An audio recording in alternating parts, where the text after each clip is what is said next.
Hello and welcome back to the Movie Pope podcast. And today we are continuing with our overview of the Marvel Cinematic Universe, particularly the Infinity Saga. And today we are going to be looking at the movies of Phase 2. And with me today is Brendan Richards, the co-host and producer of the StoryProof podcast here. Brendan, how are you doing today, man? I'm all right. How are you doing? Can't complain, man. Now, unfortunately, your co-host Bradley isn't here, but I think you and I are well versed in the MCU to where we can hold our own. I hope so. I'm fully confident about that. But before we dive in, remember to like, comment, subscribe. We are growing our channel, and I see y'all are hitting that subscribe button, so I definitely appreciate it. So while you're at it, be sure to show StoryProof some love, because these guys do some pretty good reviews. They love movies just as much as we do, maybe even more so. So we'll have the link down in the description below, but if you can, hit that subscribe button for StoryProof. Show them some love too, because these guys are great contributors. They collaborate with us all the time, and we are grateful for that. But before we dive in, I just want to say we did a 4-hour intense discussion of Phase 1. So if you're interested in that, the link will be in the description below. You can check that out. We went over the movies of Phase 1, culminating with the Avengers from 2012. And we basically went over all the elements that we thought worked or didn't work in Phase 1. So we're not going to recap too much about that. We're going to just dive straight on in. So go ahead and check out that full episode if you want, and we will also be cutting up these episodes and uploading them onto our respective channels. So if you don't have 4 hours to kill on a rainy Saturday or Sunday, Brandon will be uploading these individual reviews on his channel, as will I. So we will not be torturing you by making us listen to us for 4 hours. But if you do enjoy what we're doing, we would greatly appreciate it. So Brendan, let's go ahead and dive right in. So Phase 1 pretty much laid the foundation of what we could expect, right? And what we got in Phase 1 was an introduction to who these characters were. And for the most part, these were characters that we were sort of familiar with, not entirely when compared to the X-Men and Spider-Man or the Fantastic Four. But having seen just how popular these characters were, because of the fact that they were able to tell these individual stories and kind of thread that needle from Iron Man all the way up to the Avengers, we are now at that point in Phase 2 where we can truly begin to expand and actually begin to solidify the kind of story that they wanted to tell. Because when we looked at Phase 1, it was an crash course into who Iron Man, Thor, the Hulk, and Captain America were. But we really didn't know what the general idea of the story was. We sort of saw that in Captain America, where we saw the Tesseract, and then very briefly at the end of the Avengers, where we got a hint that there's a greater power at work trying to do something in the background, right? So by the time we get to the end of Phase 2, with at least with Age of Ultron, we're beginning to see more of a fleshed out, overarching narrative that will come to its peak in Phase 3. But I want to get your thoughts before we actually dive into Iron Man 3. What as you were watching these movies, and when you look back on the discussion that we had previously, what did you think was going on with Phase 2 that kind of made you think you're starting to see elements of the Infinity Saga come to place? Or did you think maybe if they had done things a little bit differently here and there, maybe it would have been a lot more apparent? Well, as I said before, when we did Phase 1, I never really read any of the comic books and stuff like that going up, so I only had a very basic idea of what the Infinity Stones and the Infinity Saga were through all of this. In rewatching this, I haven't seen Thor: The Dark World since probably when did it come out? 2012. Yeah, I don't think anybody has. But rewatching it, I was surprised at how much heavy lifting that one started doing with the Infinity Saga in its own way, because it talks about that's where they solidify that the ether is an Infinity Stone, and that's where they solidify that the that the Tesseract was an Infinity Stone, because they talk constantly about how they need to get the ether away because there's 2 Infinity Stones on Asgard. Yeah. So that was, looking back, that's sort of the start of the build up to it, when they start to really establish that. And then obviously in Guardians, the entire plot is based around the Power Stone and who has the Power Stone and what's going to happen if Ronan gets it and all that. And then that really culminates. Iron Man and Winter Soldier really don't have much to do at all with the Infinity Stones at all in that respect. It's just sort of establishing the end of Tony's main film arc in that with Iron Man 3, and then building on Cap's experience to where now to bring him to where he's kind of skeptical of the interference of the government in certain aspects and everything else, making him more, and building up his relationship with Bucky. Yeah, and the overall theme of Phase 2 is the fact that S.H.I.E.L.D. is being dismantled. So yeah, to your point, that's where we begin to see Cap kind of begin to question what's going on here, because at that point, because we do see a bit of suspicion on his part in the first Avengers movie, right? Yeah. Because he does produce that weapon, and he's like, it turns out things haven't changed at all. They're all everything's still the same. So it's kind of interesting how we see, oddly enough, how Stark goes from being this very skeptical, cynical person to where by the time we get to Civil War, he becomes the very agent of the government that he had been criticizing, long before. Whereas Cap, who used to be like the Star Spangled Avenger, the guy that everybody turned to, now he's like the subversive one.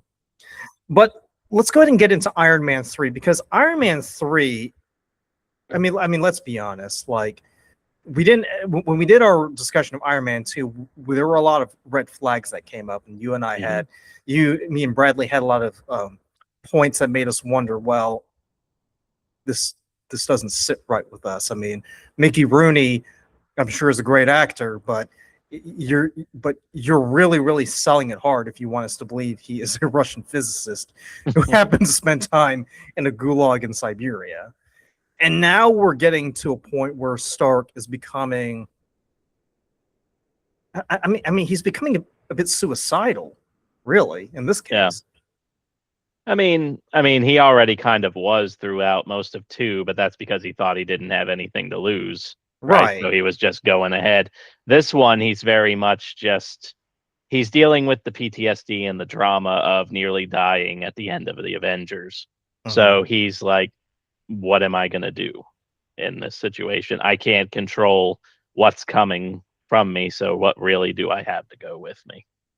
Yeah, and that's what I find very interesting about Tony Stark's story, because when we start off, Iron Man did have a pretty solid story, right? I mean, it was about a guy who, at one point had been living the Playboy lifestyle. Then he gets captured in Afghanistan. He's got shrapnel in his chest, and he's got to wear an arc reactor to keep himself alive, right? And even though he was a dick, we could understand where he was coming from, because this guy is trying to do good in his life. I mean, mind you, he's probably doing it in a way that we're probably thinking, well, I don't know if fighting fire with fire is really the best idea, but okay. And then at the end of the first Avengers movie, he proves that he is capable of being heroic, because he does perform this act that could potentially end his life by flying through that wormhole and sending that nuclear missile into the Chitauri mothership. Iron Man 2, to your point, he is slowly maturing, but there's a huge regress in his personality. And then what we're getting in Iron Man 3 is it's almost as if he just doesn't care. He's apathetic, because when we start off, Pepper's pretty much running Stark Industries. Tony's doing something. I don't know what he's doing, but he's kind of become the shut-in, as it were. He's just going around putting chips in his body and just playing around with the suit of armor. Yeah. And you kind of have to wonder just how much patience Pepper has to put up with. Yeah, you get the sense that he's running her pretty ragged with his constant need to build all these different suit variations and everything else, be tinkering in his basement all day and night long. I think at one point he says he gets like 3 hours of sleep or something like that. Yeah. And like he's never actually in bed or anything like. So it's she's got to be at the end of her rope with him a little bit. Well, not to mention too, he kind of dumped all of Stark Industries in her lap. Yeah.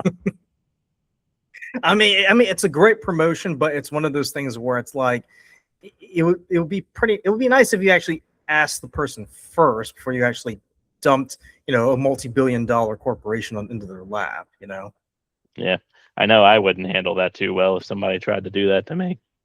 Yeah, well, especially if you're sharing the the bed with them too at night. I mean, that's got to be an awkward conversation. But we do get a chance to see Tony Stark, who he was before he became Iron Man, right? We get a trip back to the good old '90s where we actually get to see Happy with the mullet, going for that Billy Ray Cyrus. That in and of itself makes this movie worth it. Seeing Jon Favreau in a mullet. And he's got the earring too, dude. Oh yeah, it's like he's going full Billy Ray Cyrus, and like you're watching, you're like, huh. That's one part of the '90s I don't miss. If I'm honest with you. But we actually do get to see him introduced to people who will play a much bigger role in his life. Maya Hansen and Aldrich Killian. And I gotta say, like, when you look at Aldrich Killian, like, it kind of reminds me of you ever see that movie There's Something About Mary? Yeah. He kind of reminds me of that crippled guy from that movie. like holy shit! Like when they were writing that script, were they just saying the Shane Black and just not say to Guy Pearce?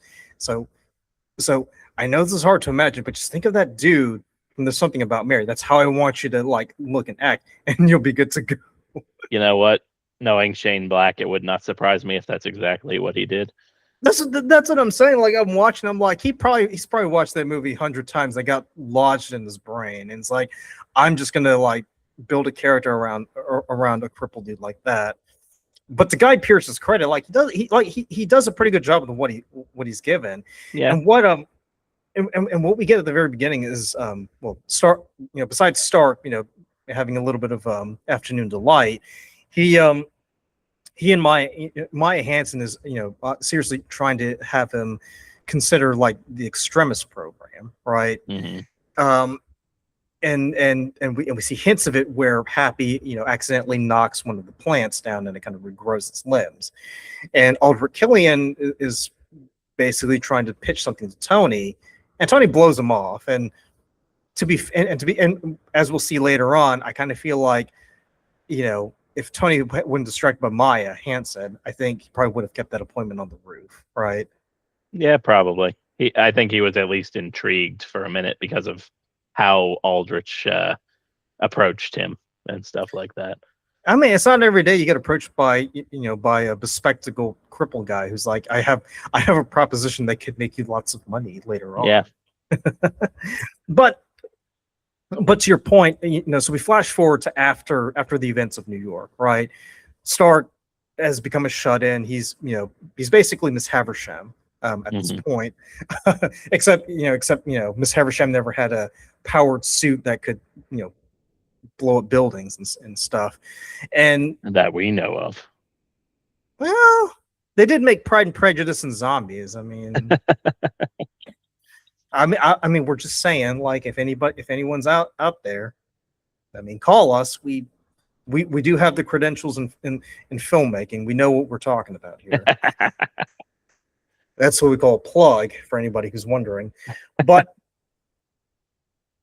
I do want to talk about Tony for a bit because like I said, what we're seeing in Iron Man 3, is someone who kind of takes a step forward and then regresses, right? So in the first Iron Man movie, he finds his purpose in life. Iron Man 2, he finds that the thing that's keeping him alive is killing him, so he just goes hog wild and just goes on a nearly suicidal binge that nearly gets him killed by a crazy Russian guy. Then in Avengers, he takes a step forward and he becomes the hero that is a member of the superpowered team that can defend the Earth. I mean, they're Earth's mightiest heroes, right? Mm-hmm. Iron Man 3, it's a complete regression at this point. You kind of have to wonder, why are we seeing this pattern here? Like, isn't the whole point of the hero's journey is for them to kind of, go from a place of comfort, go through these trials, find themselves, develop, and they kind of return a much different person. Overall, Tony really doesn't change that much, because what we get at the end of Iron Man 3 isn't. I mean, I really don't see that much of a difference from the guy that we saw at the beginning of Iron Man 3, or even, at the beginning of Iron Man 2. I mean, that's fair. It's not like a huge arc or a huge change or anything. He's still the self-arrogant and self-important guy that he is. I guess the biggest change you have is that he kind of is willing to give up the suits and everything else, even though he is right back at it in the Avengers. Yeah, Anyway, like yeah. the congruence of that really is the biggest thing I have between Iron Man 3 and Age of Ultron. Like, where did that decision come back into account? Because he destroys all the suits Yeah. at the end of Iron Man 3. And it's not out of the realm of possibility to say, hey, he's going to build another suit. Like, obviously, he'll build another suit. It just, that's the one thing that why Tony's big arc is really the entire Infinity Saga, as opposed to just his 3 movies, I Yeah. suppose. I guess Well, that's why. Well, you remember at the beginning of Infinity War, where he and Pepper are in the park, and Pepper kind of calls him out on that. And he's like, "Well," he points, "It's just a lot, it's just there just in case, right?" Yeah. So he can't let that go. Like, he has to cling to it. I would even, because you remember in phase when we did our phase 1 overview, Bradley said, the reason why the Avengers worked was because Tony had to buy into it. Mm-hmm. By the time we get to Iron Man 3 and later on in Age of Ultron, Tony is completely bought into the whole Avengers shtick. Yeah. The thing is like, how did he kind of overdo it? Because I kind of feel like at this point, starting with Iron Man 3 and what we'll see later on in not only Age of Ultron, but Civil War, and movies of phase 3, is that he kind of begins to associate himself with that role. Mm-hmm. Right, because whereas prior, where Tony is basically saying, I'm Tony Stark, now he's beginning to kind of conflate that with Iron Man. Like, that's his persona. And I would even, to use a Batman reference, it's kind of that question of, where does Batman begin and where does Bruce Wayne end? It's like, where does Tony Stark end and Iron Man begin? Kind of. Yeah. Do you think that's probably the reason why Pepper, is also a bit discomforted by Tony at this point, because she doesn't really know if she's in a relationship with Iron Man or she's in a relationship with Tony Stark? Yeah, I can't imagine that helps at all, not knowing who exactly you've got in front of you at any given moment. Mm-hmm. So, yeah, you're definitely hitting the nail on the head there, especially with sort of the Batman reference and the where does one begin and where does one end. That's a good way of looking at it. So another thing that we gotta mention too, while we're on the subject of Tony Stark, is that besides him regressing, it's this notion that he doesn't really seem to care about anybody else around him, right?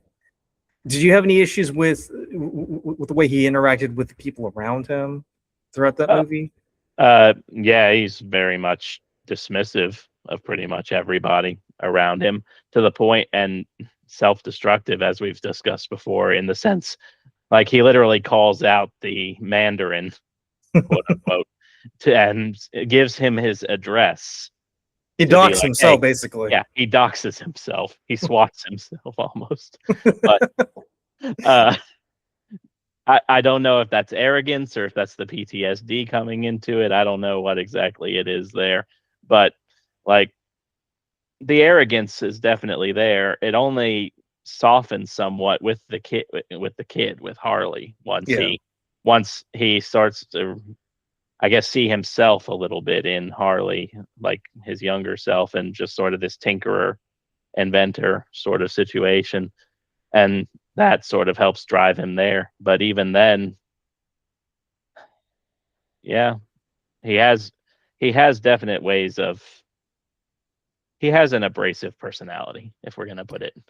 Yeah, and I want to go back to that to that attack because obviously he's motivated because Happy got injured by by those enhanced individuals, right? And a part of me was even thinking too, like, and I'm surprised that they didn't do this. I'm surprised he didn't say, I took down aliens in New York. I could certainly take down a little terrorist group like you, right? So that's why I was a little bit surprised because I was like, I was like that would perfectly cap off the level of arrogance that he's displaying throughout this movie. Is the fact that he kind of like he would just turn and say, hey, I'm an Avenger. I can definitely take down a little terrorist because I've taken down things far worse than you or what you can ever do. Yeah, definitely. You would think that would be sort of the crux of the idea of, hey, I'm going to take this thing on. The arrogance is definitely just high. He's arrogant with Pepper. He's arrogant with Aldrich. He's all arrogant with Maya. That's basically what it's a demons come back to haunt you sort of story, and his demons are coming back to haunt him in the worst ways possible, and he just keeps on falling into that same cycle over and over and over. Yeah, and I would even take it a step further and say like he doesn't really allow himself to form these relationships because there's just something in his mind that kind of prevents him from doing that, right? Because even when he's with the Avengers, he's still a bit standoffish from the others, right? Because obviously Nat and Clint, they have that very close relationship because they've been with Shield together. Captain America, everybody knows Captain America. Everybody gravitates towards him. I mean, he's got America's ass. That's definitely a plus. It helps. Yeah, Thor. He kind of learns from his mistakes, and he kind of proves that he is capable of caring for other people. And Bruce Banner is he's just a sweet guy. It's just you don't want to piss him off. Yeah, it's just that with Tony Stark and and being Iron Man, it's like I have to build this protection around myself because I don't want to get hurt. Or in this case, after what happened in New York, I definitely don't want a repeat of what happened. So I'll build a shell around myself. In this case, literally, he builds a shell around himself.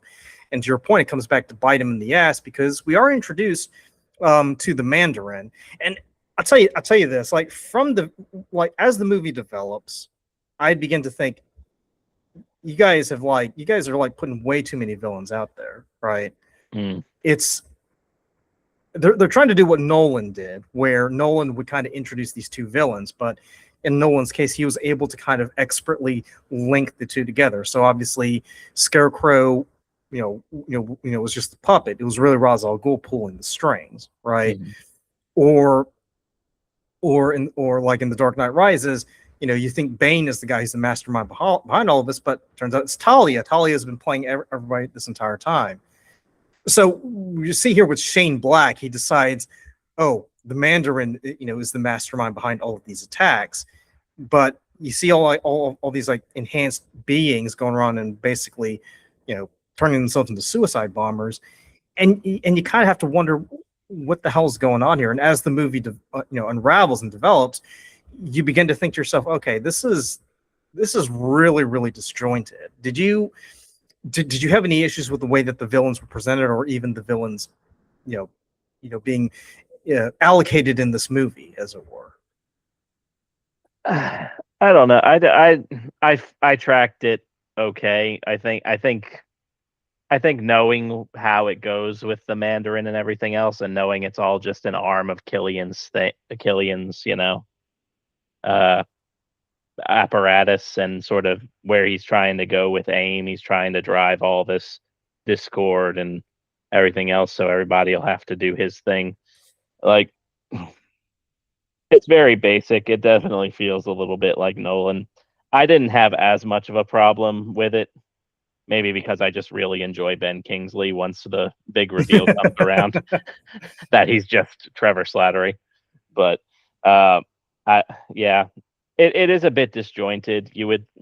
It's not quite to the levels of like Spider-Man 3 where they're introducing like 3 different villains all at once and everything else, or The Amazing Spider-Man 2 where they have the 2 villains, but one of them just shows up in the last 20 minutes and is like, "Hey, guess what?" But it definitely feels a little off. You're right about that. I just didn't have as much of a problem with it.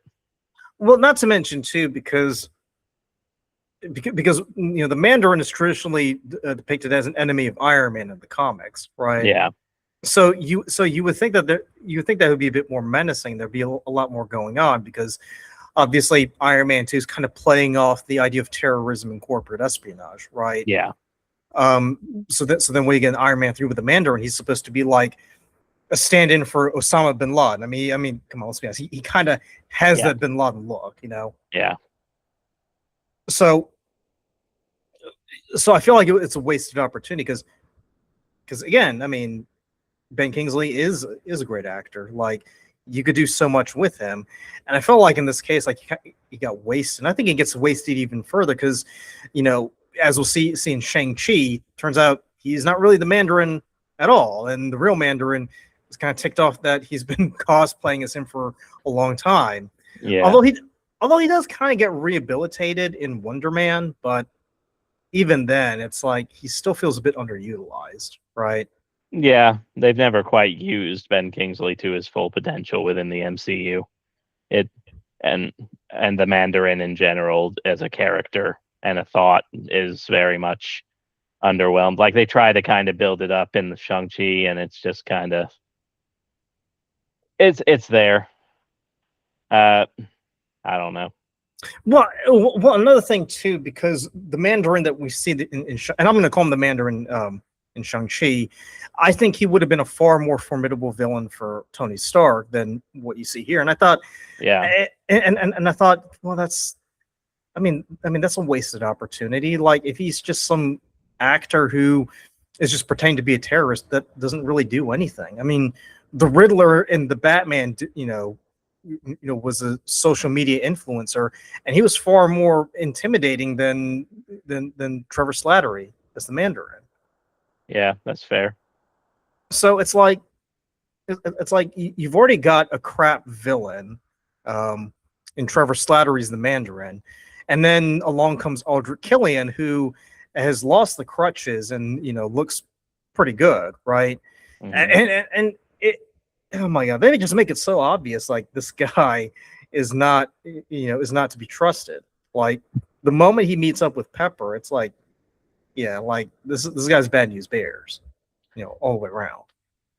Yeah, I mean that's kind of a thing that Marvel tends to do, though. At least, especially in the early days, is like this is this is the villain. This is the villain. Uh, Okay, it's but not that at was all. It's not at all subtle. So but okay, I could understand it, and I could even forgive them if they were doing this in phase one, right? I mean, obviously they're kind of like working out all the kinks and trying to figure out how to make this work because obviously nothing like this has ever been done before. You would think by the time that you get to phase two, they would have at least begun to figure out how to introduce this in a far more subtle manner, how to kind of improve on what they did in phase one, yeah, you're right. You would hope it would be a bit more subtle. Uh, yeah, Killian is definitely not at all a subtle character, especially coming in the way that he's dealing with Pepper in their discussions between them and Stark Industries and everything else. It's not at all. I mean, seriously, flirt much? It's like, oh god, like I'll put it this way: I would like if he put up a poster saying he's got a seminar on how to pick up chicks, I wouldn't go to it. I wouldn't waste my money on that. Like, Well, deep down, in spite of the extremis and the money, he's still just that awkward nerd that was trying to get Tony to come have 5 minutes with him. So, yeah, he's Professor Frank basically. he's buddy Love. He's like all these weird awkward scientist dudes. yeah, But let's dive into Extremis because obviously they're borrowing from the from the Marvel storyline of the same name by Warren Ellis. And in the story, Extremis is a virus that that has the ability to enhance individuals. Tony gets injected with the virus, and he uses it to kind of OP his armor, and I think later on he finds a way to kind of take the armor from just being plate metal and kind of turning it into what we would see later on in Avengers Infinity War, where it's like this nanotech that forms a skin around him. Mm-hmm. But what we see here is the sort of questionable, below board cure for well, at that time was supposed to be a way for veterans to regrow their limbs, kind of like what we see Kirk Connors does in the Spider-Man movie. Yeah. But I don't know. It's just, so let's see if you can make sense out of this, because I'm just sitting there scratching my head. I'm just wondering, like, what the hell is going on here? You've got the Mandarin who isn't the Mandarin. You've got a guy who is a cripple who now presents himself as a pickup artist, and then you've got a bunch of people who, well, let's face it, they look like they're tweaked out of their mind, right? Mm. And if you piss them off long enough, they're actually going to start glowing red and start going nuclear in everybody. So please, Brandon, try to make it make sense to me, because I'm just sitting there like wondering, like, what the hell am I missing here, or am I supposed to get this at all? Well, when you put it like that, huh? You are correct. As you put it more like that, the Mandarin makes a lot less sense. Like the whole plot revolving around like the Mandarin, and then the kidnapping of the president, and the conspiracy with the vice president. So Extremis in the comics isn't supposed to be like this sort of miracle cure that regrows limbs or anything like that. It's just,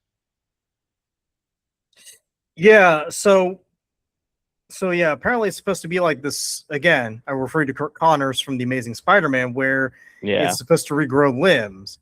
In which case, I would just say you're better off just having Kirk Connors instead of Maya Hansen as the villain. But what do I know? I'm not friends with Shane Black.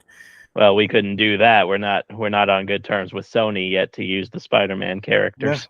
Give it a few years, and then Tom Holland will come swinging in. There you go.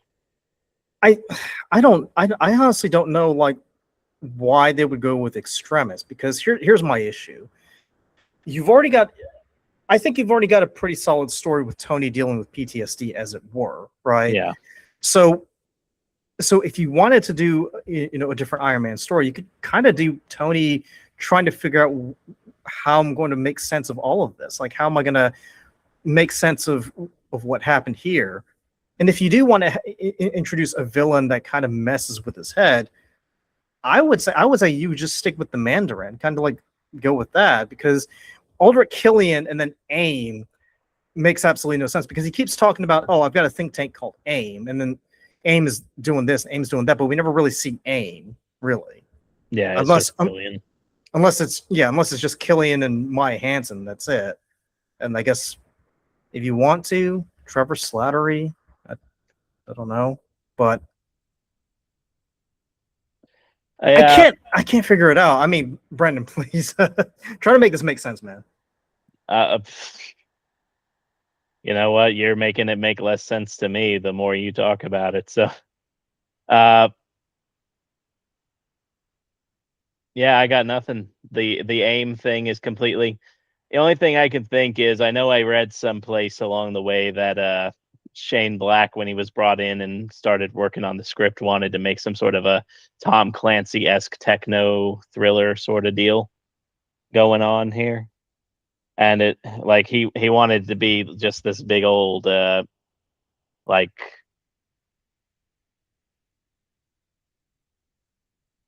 corporate espionage sort of thing. I don't know. I got nothing for you on the AIM and the and the Mandarin thing. Like the more you bring it up, the more it's just the holes are making sense. I see the holes now. So when you were watching this, you didn't think there was anything sus going on, right? I didn't feel it in the moment watching it. I've never felt it in the moment watching it, but the more you talk about it, the more it's like, yeah, AIM really doesn't have a whole lot going on here. It literally is just Killian. Uh, I'm give me a sorry, I am second. no help for you in this particular moment. You are correct. Here, yeah, I mean, it's not a good start to phase two. No. Let's be honest, because whereas with the first Iron Man movie, we were wondering why it was Iron Man, not Captain America, for instance. And I think it was you who said, was it you or Brandon who said, like, if we started with Captain America, then we would have to go through the whole phase one, and then ask, well, what was Cap doing this entire time, right? Yeah. At least with Iron Man, it kind of makes sense because it's a contemporary story, whereas Captain America is a period piece. I think in this case with Iron Man 3, you kind of have to wonder, like, did they just fall asleep at the wheel and just think to themselves, maybe people already know the Iron Man story. We're only doing this because, well, we just got to rub one out. I mean, we're not doing anything. Because at the end of the day, we're only watching Iron Man because it's leading us up to the next Avengers movie. Mm-hmm. There's really nothing else to it. I would also add too, because there's also the issue with Rhodey as well.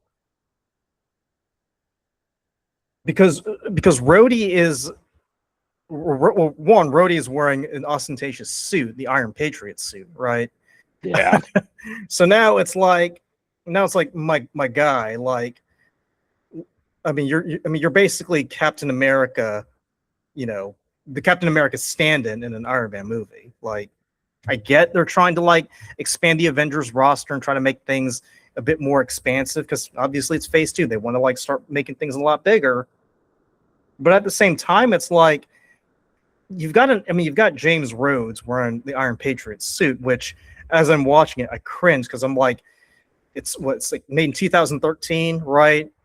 I mean, we're talking about a country where America is still in the midst of war in Afghanistan and Iraq. I mean, I get it. I love America. I consider myself patriotic, but Yeah. goddamn, dude, like, you gotta tone it down, man. Yeah, I think that's just the byproduct of him, like, working so closely with, like, the president and all that stuff. I don't know. It definitely screams a bit too much in your face in that respect. It would have worked a lot better if they just kept him as War Machine rather than. Listen, I'm gonna be right back. Can you can you go ahead and just give us your final thoughts on Iron Man 3? Because I don't want to dwell too much into it because I'm literally starting to get a headache as I'm thinking about this. Because I'm like, I can't believe I'm overthinking this movie. Like, why am I overthinking? Because the whole movie makes no sense. Because Tony Stark destroys his armor only, his suits of armor only for them to come back later on. Yeah. Right. He builds the fucking Iron Legion, for God's sakes. Yeah. He builds the Iron Legion, and then he has that whole satellite in Avengers Age of Ultron that has, like, the little accessory pad for everything. But yeah, like, I like this movie fine. I think the best Iron Man movie is the first one. Just the first, like, the base Iron Man movies. I think it had the clearest structure and idea of what it wanted to be at that time. The more that we've talked about it, the more I kind of see some of the holes in the plot and everything else. But overall, it's fine. It's an all right kickstart to the second phase, but we're definitely we're kind of ambling a little bit into phase two with these next couple of movies. Listen, if phase one was the walking stage, Phase 2 should be the running stage. Yeah. But at this point, it's more of like just toddling around trying to figure out what's going on here. Yeah, we kind of tripped and we're just sort of we've twisted our ankle and we're just kind of hobbling around trying to make it work. No, Brendan, they tripped and fell into a pile of dog shit, and that pile of dog shit is called Thor: The Dark World. So, great transition, by the way. I was waiting for something like that, lead up to that. But Thor: The Dark World has the reputation of being like the most maligned movie of Phase 2, right? Yeah. And I'll be honest with you, like as I'm watching this movie, I'm thinking to myself, there are a few elements that are irritating, but overall, I can't for the life of me think of anything that would make it like horribly, horribly bad, right? It's kind of like that question of, why did everybody hate Anne Hathaway from 2015 to 2020? You know, I mean, Anne Hathaway is a beautiful woman and she's a great actress, right? And she's done some pretty solid work. And yet, for whatever reason, people were dunking on her for 5+ years in the industry to the point where she kind of thought about quitting. So, to your point, Brendan, with Thor: The Dark World, this is where we actually begin to see like elements of the Infinity Saga kind of take root, right? Because if the Tesseract and Captain America, the first Avenger, were like, scattered seeds, by the time you get to Thor: The Dark World, everything begins to kind of take root, right? We're beginning to see elements of it kind of, come into being. Yeah. I'm with you. I only ever watched this movie once, like I said before in the intro. And I was watching it the other day to prepare for this, and I was like, this really isn't as bad as everyone makes it out to be. It's right? It's just boring. Yeah. It's kind of boring. So then the question becomes, is it so hated because it's boring? Yeah, I don't know. Maybe. I mean, obviously, like, if you're gonna rank like the Marvel villains in terms of like interest and just kind of like, are they good villains? I feel like Malekith is probably at the bottom of the list. Well, listen, Malekith has got more personality than the Destroyer, because the Destroyer is literally a walking piece of metal, right? Yeah, fair.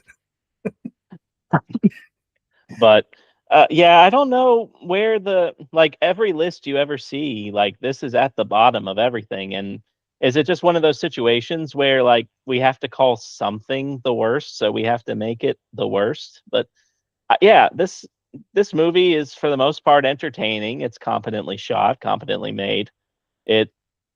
I think it has some of the funniest bits with Stellan Skarsgård in there.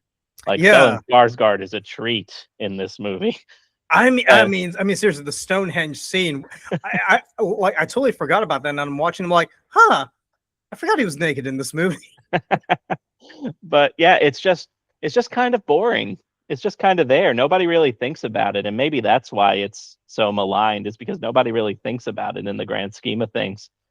And I was gonna say, because it had the misfortune of following Iron Man 3, which, even though it made absolutely no sense, it still performed pretty well in the box office, right? Yeah. And then after that was Captain America: The Winter Soldier, which which begins to kind of take Phase 2 from just being the sort of like, the sort of level of mediocrity, something that where it could actually be interesting. Mm-hmm.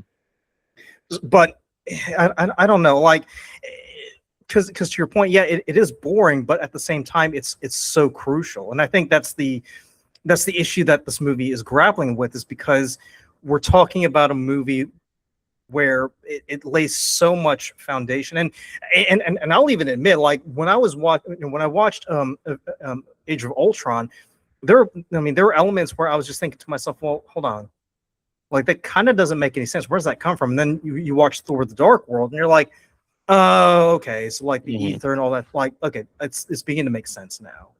Like, yeah, definitely. I don't know. Yeah, this movie, it really is crazy how much it sets everything down in hindsight. I think it's helped a little bit too by what we eventually know from Endgame during the time heist, where like Thor has that scene where he goes back to this exact time period and he has that scene with Frigga. I think that helps it along a lot. I don't know. I enjoy this movie enough, like it's boring. It's fine. But So we keep throwing that word around. So let's just go ahead and dive right into it, Brendan.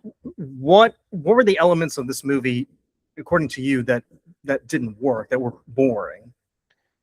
well, I think the first thing is just Malekith just kind of feels like a nothing burger as a villain. Like he's just kind of there to be the antagonist to the plot and kind of throw some issues in Thor's way Yeah. the entire time. Like ostensibly he's hunting the ether because the dark elves in the time before the universe created the ether and all of this or something. Like Yeah, I'm still confused about that part. yeah, Like, the entire plot with the dark elves just kind of makes no sense.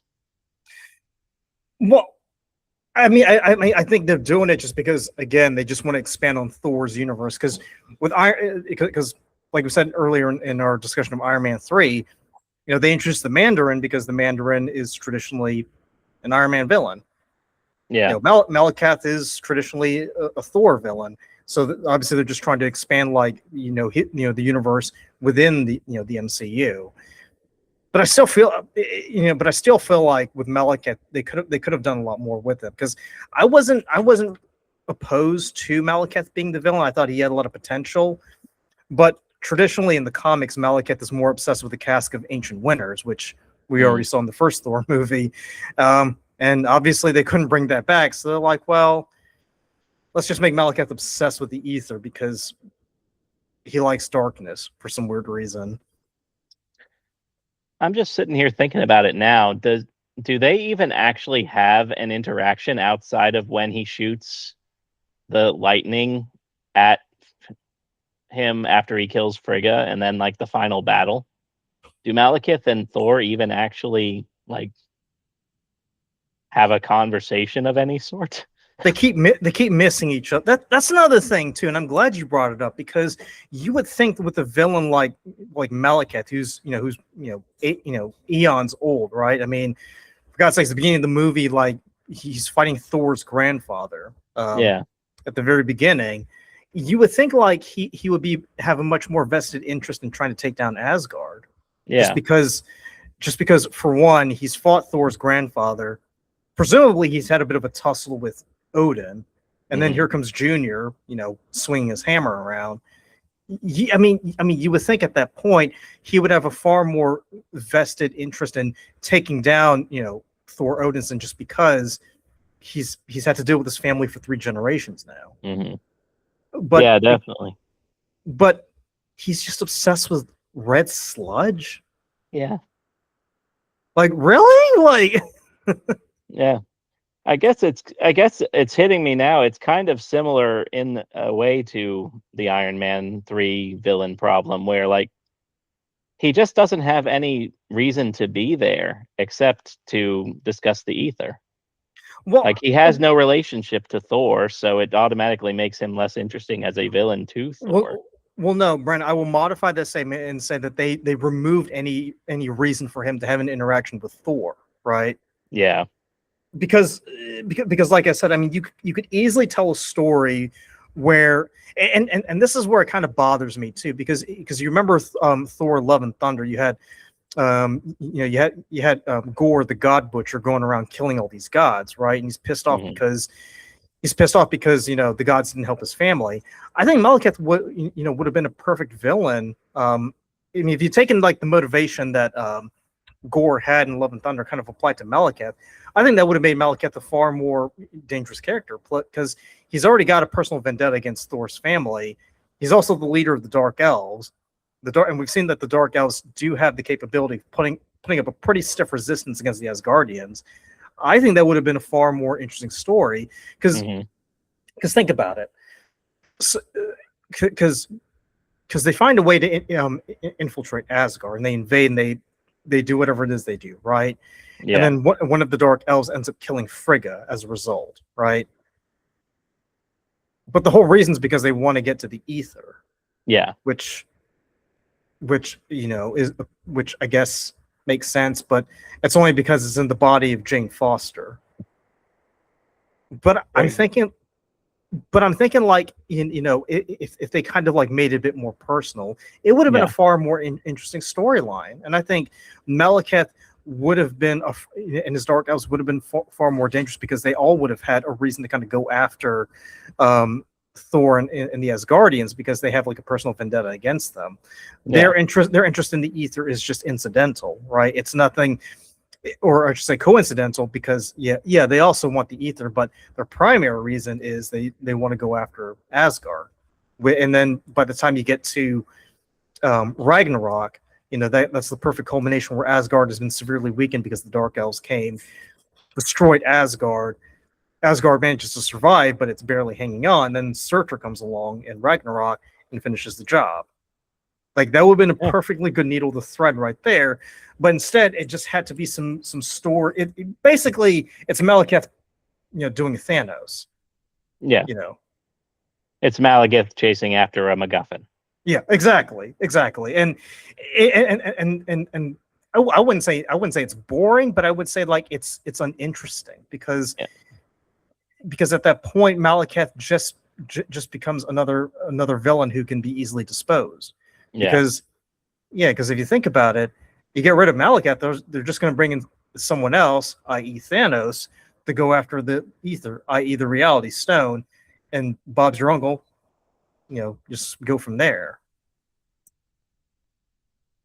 Yeah, I think that's the crux of it, is just there's no real stake between Malekith and Thor. Like, there's something missing there. There's a gap between the two, and it just really leaves you wanting more, is what it is. You want more, because even if we do keep disposing of the villains like we usually do in Marvel, usually they have interaction and they have actual like reason to be going against each other. Literally, the only reason the Thor and Malekith are even against each other is because Jane ended up with the ether in her body. That's the most stupid way for it to happen too. Like, can I just say, like, she just gets sucked into another dimension. It's like, oh, there's a red ooze, and it just goes right into her. Yeah. And I'm like, okay, this is getting really weird, dude. Like, yeah, I can accept a little bit of plot convenience, but that's a good bit of plot convenience right there. It's way too convenient. I can't think of a good example at the moment, but it's like, no, like this stinks way too much. Like, because you've already got Jane Foster pining away for Thor, right? And then obviously you've got Thor sitting on Asgard, and all his family and friends are like, yeah, you're really, really obsessed with this girl, aren't you? Like, she's going. It's just like in Lord of the Rings, where Elrond tells Arwen, Aragorn's great, but he's gonna die someday, right? Yeah, you're going to live for a long, long time. She's gonna be but a blip in your life. I mean, that's exactly it. It's the Elrond issue, basically. Yeah, exactly. I mean, except in this case it's Anthony Hopkins instead of Hugo Weaving. Funny enough. Funnily. telling Liv Tyler of all people. A lot more crossover in the Marvel universe than I thought about. Yeah. And to think like, a few weeks ago we did our discussion of the Incredible Hulk, and we were talking about the lack of chemistry going on between Liv Tyler and Edward Norton. No shade against Chris Hemsworth and no shade against Natalie Portman. I really, really wasn't sold on the whole romance between those two. Because like in the first Thor movie, it was kind of cute, right? Yeah. You accepted it because, okay, it's there, right? She's just there because the plot calls for it, right? But you would think, him and Sif, there's got to be something between them, because well, they're Asgardians and they're both warriors, and they they grew up together, right? So there should be that connection. Yeah. I really don't. Brendan, are you at all convinced about this relationship between Thor and Jane Foster? Because I'm sorry, but he's only known that girl for a few weeks when he was on Earth, and he's infatuated with her. I can't buy this shit. I'm sorry, man. Like, No, it's fair. I mean, it's the same kind of concession that they tend to try to have you make with any rom-com, is like, hey, or any Disney movie or anything like that. Hey, you've known each other for 4 days, so we're in love, we're going to get married. I think Chris Hemsworth and Natalie Portman are two very charming people on screen.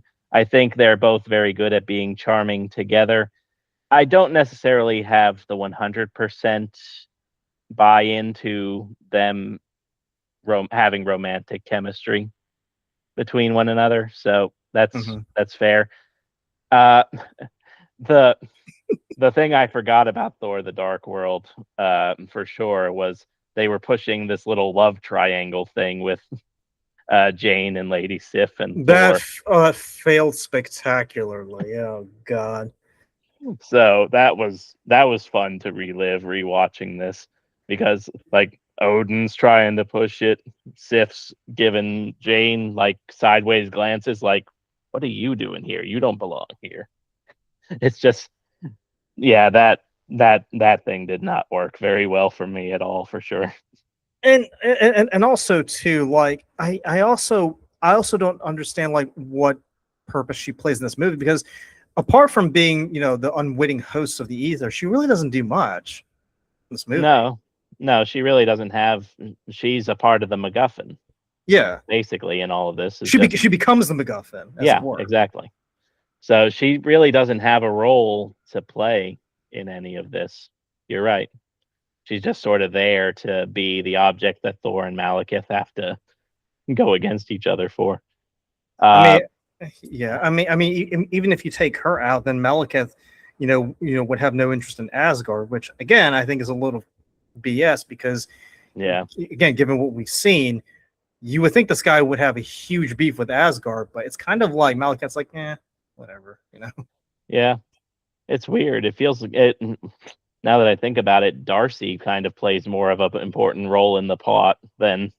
I mean, Selvig plays a greater part in this movie too. Yeah, and Darcy at least brings them to, like, she's the one that brings them to Selvig in the first place when he's in the institution there, talking to Stan Lee and the rest of them. Can I have my shoe back? But yeah, Jane really has no active part in this movie. You are correct. So I want to shift gears a little bit and take a look at Loki, because the last we saw of Loki at the end of Avengers, right? Yeah. He pretty much got, the mother of all beatdowns by the Hulk, right? Mm-hmm. So so he hasn't eaten humble pie. He's had humble pie shoved down his throat. And now he is made to face Asgardian justice, which basically just means being put in a cell. Yeah. He got off light when you think about it. Yeah, that's your true that's your true sign that Odin really does care about Loki there, is he just gets thrown in a prison cell. Did you find Loki complex in this movie? Because I found him a bit vindictive, especially when the Dark Elves orchestrate that prison break. And he's like, "Oh, you might want to take the left stairs." Yeah. Loki has always been one of these characters that I don't think they really got a good handle on him until, like, they get him okay in the Avengers, but until Ragnarok and on forward there, I don't think they really had a good sense of where Loki stood and where he was. There, you can tell one thing: he does love his mother. Yeah, because she taught him sorcery. Because because if you think about it, in that family dynamic, Thor obviously takes more after his dad. His dad's like the warrior king, right? Yeah. Loki's, I mean, He learned his magical skills from Frigga, obviously. Yeah, I don't think there's a whole lot of complexity there necessarily, just because the only hint of that you get is that scene after Frigga's death where Thor goes to him and is like, "Hey, I need your help to get off world." And Loki kind of Loki almost has a moment of like vulnerability for a second there where he lets down the charade and you see him all disheveled and he's torn the cell apart in his grief.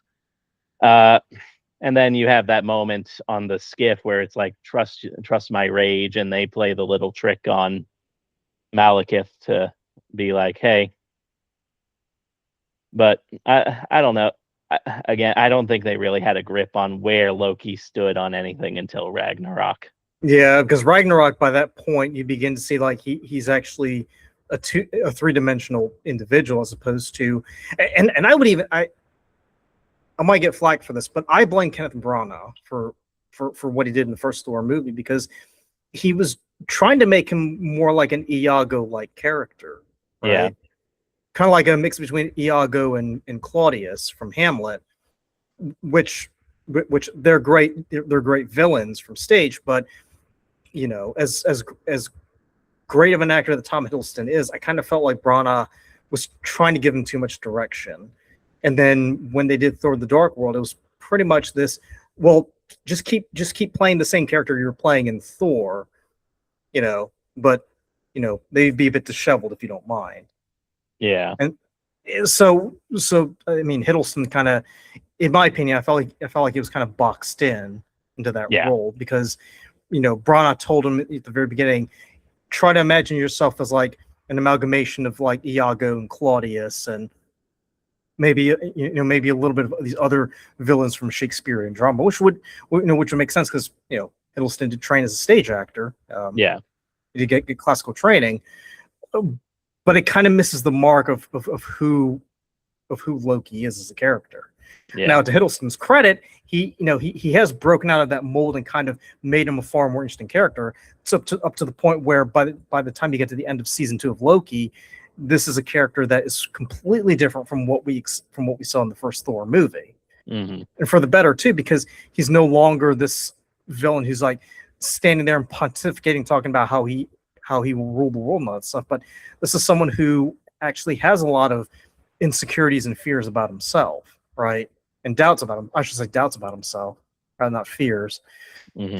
But we kind of have to get through that hump in Thor and Thor: The Dark World to get to that guy that we'll see in Ragnarok and at the beginning of Infinity War, where he's actually not so much a villain, but just a good guy who makes really bad choices. Yeah, for sure. I think I could agree with that. I think they tried to ear too much. Like I was fairly high in the first episode about Kenneth Branagh's sort of Shakespearean take on Thor, but I think to your point, it definitely does do a disservice to Loki in the early going of the MCU. To sort of. Yeah, and I was gonna say we already saw that in Iron Man 3 too, where it was kind of a continuation of what we saw in 1 and 2, where it's not really that much of a development. I mean, here it's kind of like all the characters are kind of they're in the form of arrested development, really, because Thor's really not doing anything. I mean, unless you want to say defying Odin is like, a unique shift in his personality, then fine, I'll grant you that. But that's a stretch, right? I mean, even in the first one, he defies Odin by going to Jotunheim. So yeah, that's what I'm saying. Yeah, it's not really that much of a stretch. I think the most development that Thor has between this one and the first movie is just sort of his general personality is a bit more human in some ways. Maybe that's not quite the right word. He's much more. He's got an affinity for humans. I mean, yeah. I don't know. He feels a bit more almost. It feels less Shakespearean in this one, to be sure. I can't quite figure out a word to really describe how I feel about it. He just feels a little less uptight in the way that he's portraying Thor in this Hemsworth. Yeah, I know what you mean, because he's starting to unwrap. Well, one, it's because he he did, he was in the Avengers movie, so he kind of begins to learn that, oh, humans do things a little bit differently here, and this is how I interact, as opposed to how I would interact in Asgard, right? Yeah, so that's about all you get. You get a lot more development for Thor later on in his movies, in his next two movies. But although I will say that I will say that what we see with Loki at the end of the movie, where it's revealed that he's been masquerading as Odin this entire time, I actually thought that is such a Loki thing to do. Like, he would do that. Like, yeah, I totally forgot that that's what he did, because again, I hadn't seen this movie in quite a while. yeah, But I was like, in a weird sort of way, and I want to get your thoughts on this, Brendan. In a way, I feel like Loki kind of got what he wanted. He kind of got what he deserved, right? Because as much as we want to say he's a devious guy, he does things in an unconventional manner, but at the same time, you kind of get the sense that he also wants to help Thor out, but it's more of like, I'll help you out, but we're going to do it my way, right? yeah. That's fair. Loki is, that's what makes Loki a bit more interesting, is like, you don't know where he stands sometimes with Thor. Like, ultimately, it seems like he wants to help Thor succeed more often than not, but he also thinks that he's more fit to rule Asgard. Yeah. So, but Brendan, I mean, that's the reason why they say, actions speak louder than words. I mean, fair. I mean, when they had that confrontation with Malekith, initially, it's like you would think that he's in cahoots with Malekith and the Dark Elves, and they pull that stunt to for Thor to try to destroy the ether. It's like, oh, okay, like they're both on the same page, but yeah, but they're doing it in a way that Thor typically wouldn't be comfortable with, right? Yeah, it's very deceitful. Yeah, exactly. It's more Loki, Loki-ish than Thor-ish. Although, again, when we see what we see in Ragnarok later on, where they do get help, right? That little bit. It's like okay, Thor, I see. Like, you're not a complete meathead. You know how to turn the tables on people every now and then. Like, he's getting learning. it. Yeah. He's learning from Loki a little bit. Yeah, exactly. I will say this though. Visually, it's beautiful. I think the way that Asgard is, I think it's great. Yeah. I think it's interesting that we begin to see more of the Nine Realms, right? Because we saw Jotunheim in the first movie. We obviously saw Midgard or Earth, and then we saw Asgard. Now we're getting to see Svartalheim and Vanaheim. We don't really see Hell that much, but I think that's up until we get to Ragnarok, really. Yeah, it is. That's the big thing with Thor, is it's really that Thor is the one where they really start to expand the universe into an actual universe of stories, and we're getting that expansion into, as you said, the other realms. That was really fun, seeing him sort of the not quite montage, but the series of him just going through the realms, bringing peace to them, the interactions he has with the Warriors 3 going through there. Like, it's a really fun way to expand the universe in those ways. Yeah. I mean, I'll be honest with you. I was kind of disappointed that we didn't get to see much of an expansion. We just saw, like, bits and pieces, just flashing elements here and there, right? Yeah. It was very frenetic, and it's like we briefly see Vanaheim at the very beginning, where we see, well, he's not Korg, but he's one of Korg's buddies. I would say, and unfortunately, gets his head smashed off. We briefly see Jotunheim, and then we see Svartalheim, the home of the Dark Elves. But we really don't. I can sort of understand, like, why they're doing it, because they want to introduce us to the world of Thor, but it's like, it's a snapshot. It's like, well, you saw this much. Here's like another snapshot. Oh, but now we're going to go back to Earth so we can focus on Jane Foster. It's like, Yeah. It's like, I was hoping there would be a bit more. Like, the Marvel universe is expansive. There are like so many different worlds and so many different elements, and even and even among the Avengers, there's like different groups and different elements, right?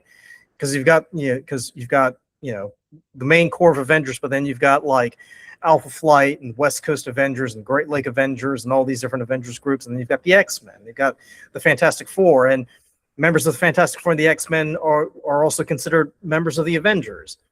And I wish they would kind of like dive more into it, but it's almost like, well, this is Thor, this is his little world, this is his world, nobody else can get into it, and we're moving on to the next one. That's fair. It definitely feels it almost feels like they're restricting themselves a bit, and I wonder if that's because they don't want to like try to drop too much information all at once for people who are still like trying to get into these universes for the first time. But yeah, that's the only way I can really think. Like, this has always been a problem with the Marvel movies. Who among us hasn't made a joke about how in a Captain America movie, why aren't we calling up Thor or Iron Man or something like that? Dude, that's what I was saying as I'm watching this movie. I'm like, Stark Industries could have easily have done something to help out Asgard, and we even see bits of it in I forget what storyline it was, but Iron Man basically helps out as the Asgardians when they come to Earth, and he even makes an armor out of Uru metal, which is enchanted by Odin. And I'm like, when the Dark Elves invade Asgard, I'm like, that clearly it would have been funny, I think, if one of the gun turrets had like the Stark Industries logo on it. And you think about it too, because like with Malekith, I mean, Malekith and the Dark Elves, these guys don't play around, especially when they. There's like a little crystal that they crush and they grow in like these huge monsters or whatever. Yeah. Right. I'm like, I could clearly see them taking on the Hulk, or I could see Captain America taking on a squadron of these Dark Elves, right? And then Tony is using Jarvis to coordinate, an aerial attack against the Dark Elves. I mean, a movie like that would have clearly been an Avengers level threat. Yeah. But here you got little old Thor running around swinging his hammer, doing the best that he can. I'm like, there's only so much that this guy can do, man. Like, come on. That's always been, and all as long as the MCU goes, it will always be its biggest sort of question is like, what will it balance versus what will it not, and why don't all these other associates, like it in season 2 of Daredevil, Spider-Man is running around, but where is Spider-Man in the midst of just the absolute chaos of the AVTF and Kingpin, sort of? Listen, they found a way to bring Frank Castle in there. Yeah, I don't know. But they could have They could have done to Thor: The Dark World what they did with Captain America: Civil War. Like, it's not necessarily an Avengers movie, but you bring elements of the Avengers in there. In Thor Ragnarok, they play up this idea that Thor and Hulk have a friendship. Why not start to introduce it in this movie, right? Where Hulk is like, he's taking down all these elves, and he's like, puny elves, and Thor's like, oh, they're a lot more tougher than you think. And then they turn to see, that big jacked up elf guy coming at them. Like, there are just so many elements that would have worked. I mean, hell, like I said before, like Thor could have done like a throwaway line and been like, Stark has offered to help, build guns for Asgard, or they could have had like one of the gun turrets that's been replaced with like something from Stark Industries. I think that would have been perfect. Yeah, but I don't know. We're not quite. Yeah, I don't know.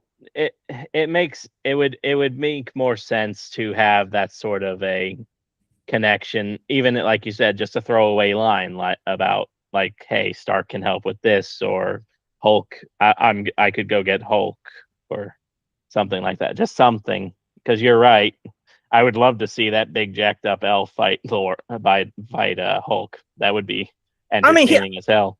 Because think about Banner's not doing anything. Like at the end of the first Avengers movie, he and Stark get into that Audi and they drive off. And it's like, well, he's not doing any. He's not going to be doing anything until 2015. So you might as well just have him come to London to go. I don't know. Yeah, Teach about gamma radiation. Yeah, in the meantime, he's just sitting there being Tony's fake therapist in the end of the Iron Man 3 post-credit scene. I still don't get that. Like, he's the one that he's narrating to. Like, are you fucking kidding me? Like, he can play Tony's personal therapist, but he can't help Thor out in fighting off a potential dark elves. And okay, whatever. Listen. I've said my piece. Did you want to add anything further before we dive into Winter Soldier? I really don't have much else. I really don't think this movie is as bad as people make it out to be. It's just sort of there was a lot of potential for making it more integral to the MCU while also having it be very much a continuation, as we discussed, of Thor's growth from the first and towards the fate of Asgard, the way we discussed across Thor's movies. Yeah, well, so far, Marvel is 2 for 2 in Phase 2, but but by the time we get to the third movie with Captain America: The Winter Soldier, that's when we get to see things to start getting interesting. And first off, I'm going to ask you, when you watched The Winter Soldier, were there any references to Robert Redford movies that you picked up as you were watching this? Not like immensely. I know that they're in there, but I haven't picked up anything too specific personally. Well, besides casting Robert Redford himself as Alexander Pierce, I was getting all the President's Men vibes and 3 Days of the Conqueror vibe. Yeah, there's definitely all the President's Men vibes for sure in there. Well, what we've got here with Captain America is I was gonna say, because I remember seeing this in theaters, and I was just, and when I left, I was like, that's actually a really, really good movie. Yeah, because because funny enough, when we were talking about Captain America: The First Avenger in the first episode, we all agreed that Captain America, for the most part, is pretty much a Boy Scout. Like, he's just doing. You've got to do this movie because you have to do an origin story, right? He's got to be this good, kind-hearted guy who doesn't say no to anybody and is willing to put himself on the line, right? Yeah. Here we begin to see things begin to unravel, because whereas with Thor: The Dark World and Iron Man 3, it's kind of like a personal journey for them, right? Because Tony, for the most part, is stuck in his own head. He can't get out of his way because he's traumatized by what happened in New York. Thor's pretty much locked on Jane Foster and Asgard to a degree. Here, we're beginning to see Captain America's world kind of unravel, because when he's first taken from the ice and he's released, he's in S.H.I.E.L.D. For all intents and purposes, he's in S.H.I.E.L.D. custody, right? Yeah. And for the most part, he knows that S.H.I.E.L.D.'s the government. He can trust S.H.I.E.L.D. because these guys are the good guys, right? And there's nothing. And even from what we've seen in the first Avengers movie, Steve walks away from from the situation thinking, yeah, S.H.I.E.L.D.'s got my back. These guys are the good guys, right? We begin to see that unravel like as this movie develops, because initially he's and he even says it too. He kind of feels like he's Fury's errand boy. Mm-hmm. From that first mission where they basically have to rescue hostages from a ship that's been taken over by, and I can't believe I'm saying this, French terrorists.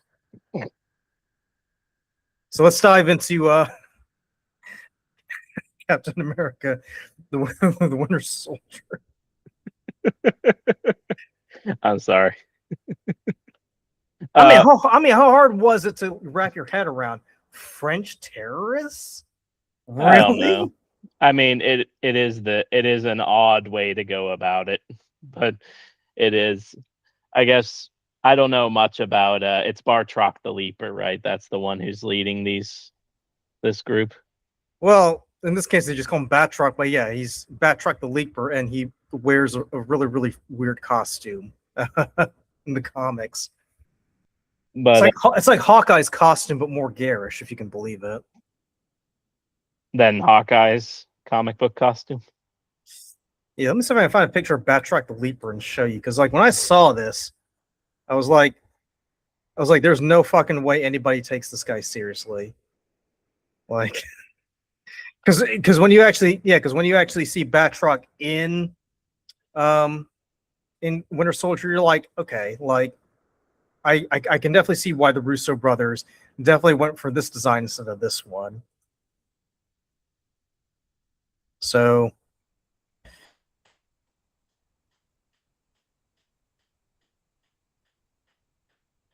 voila, there's Batroc the Leaper.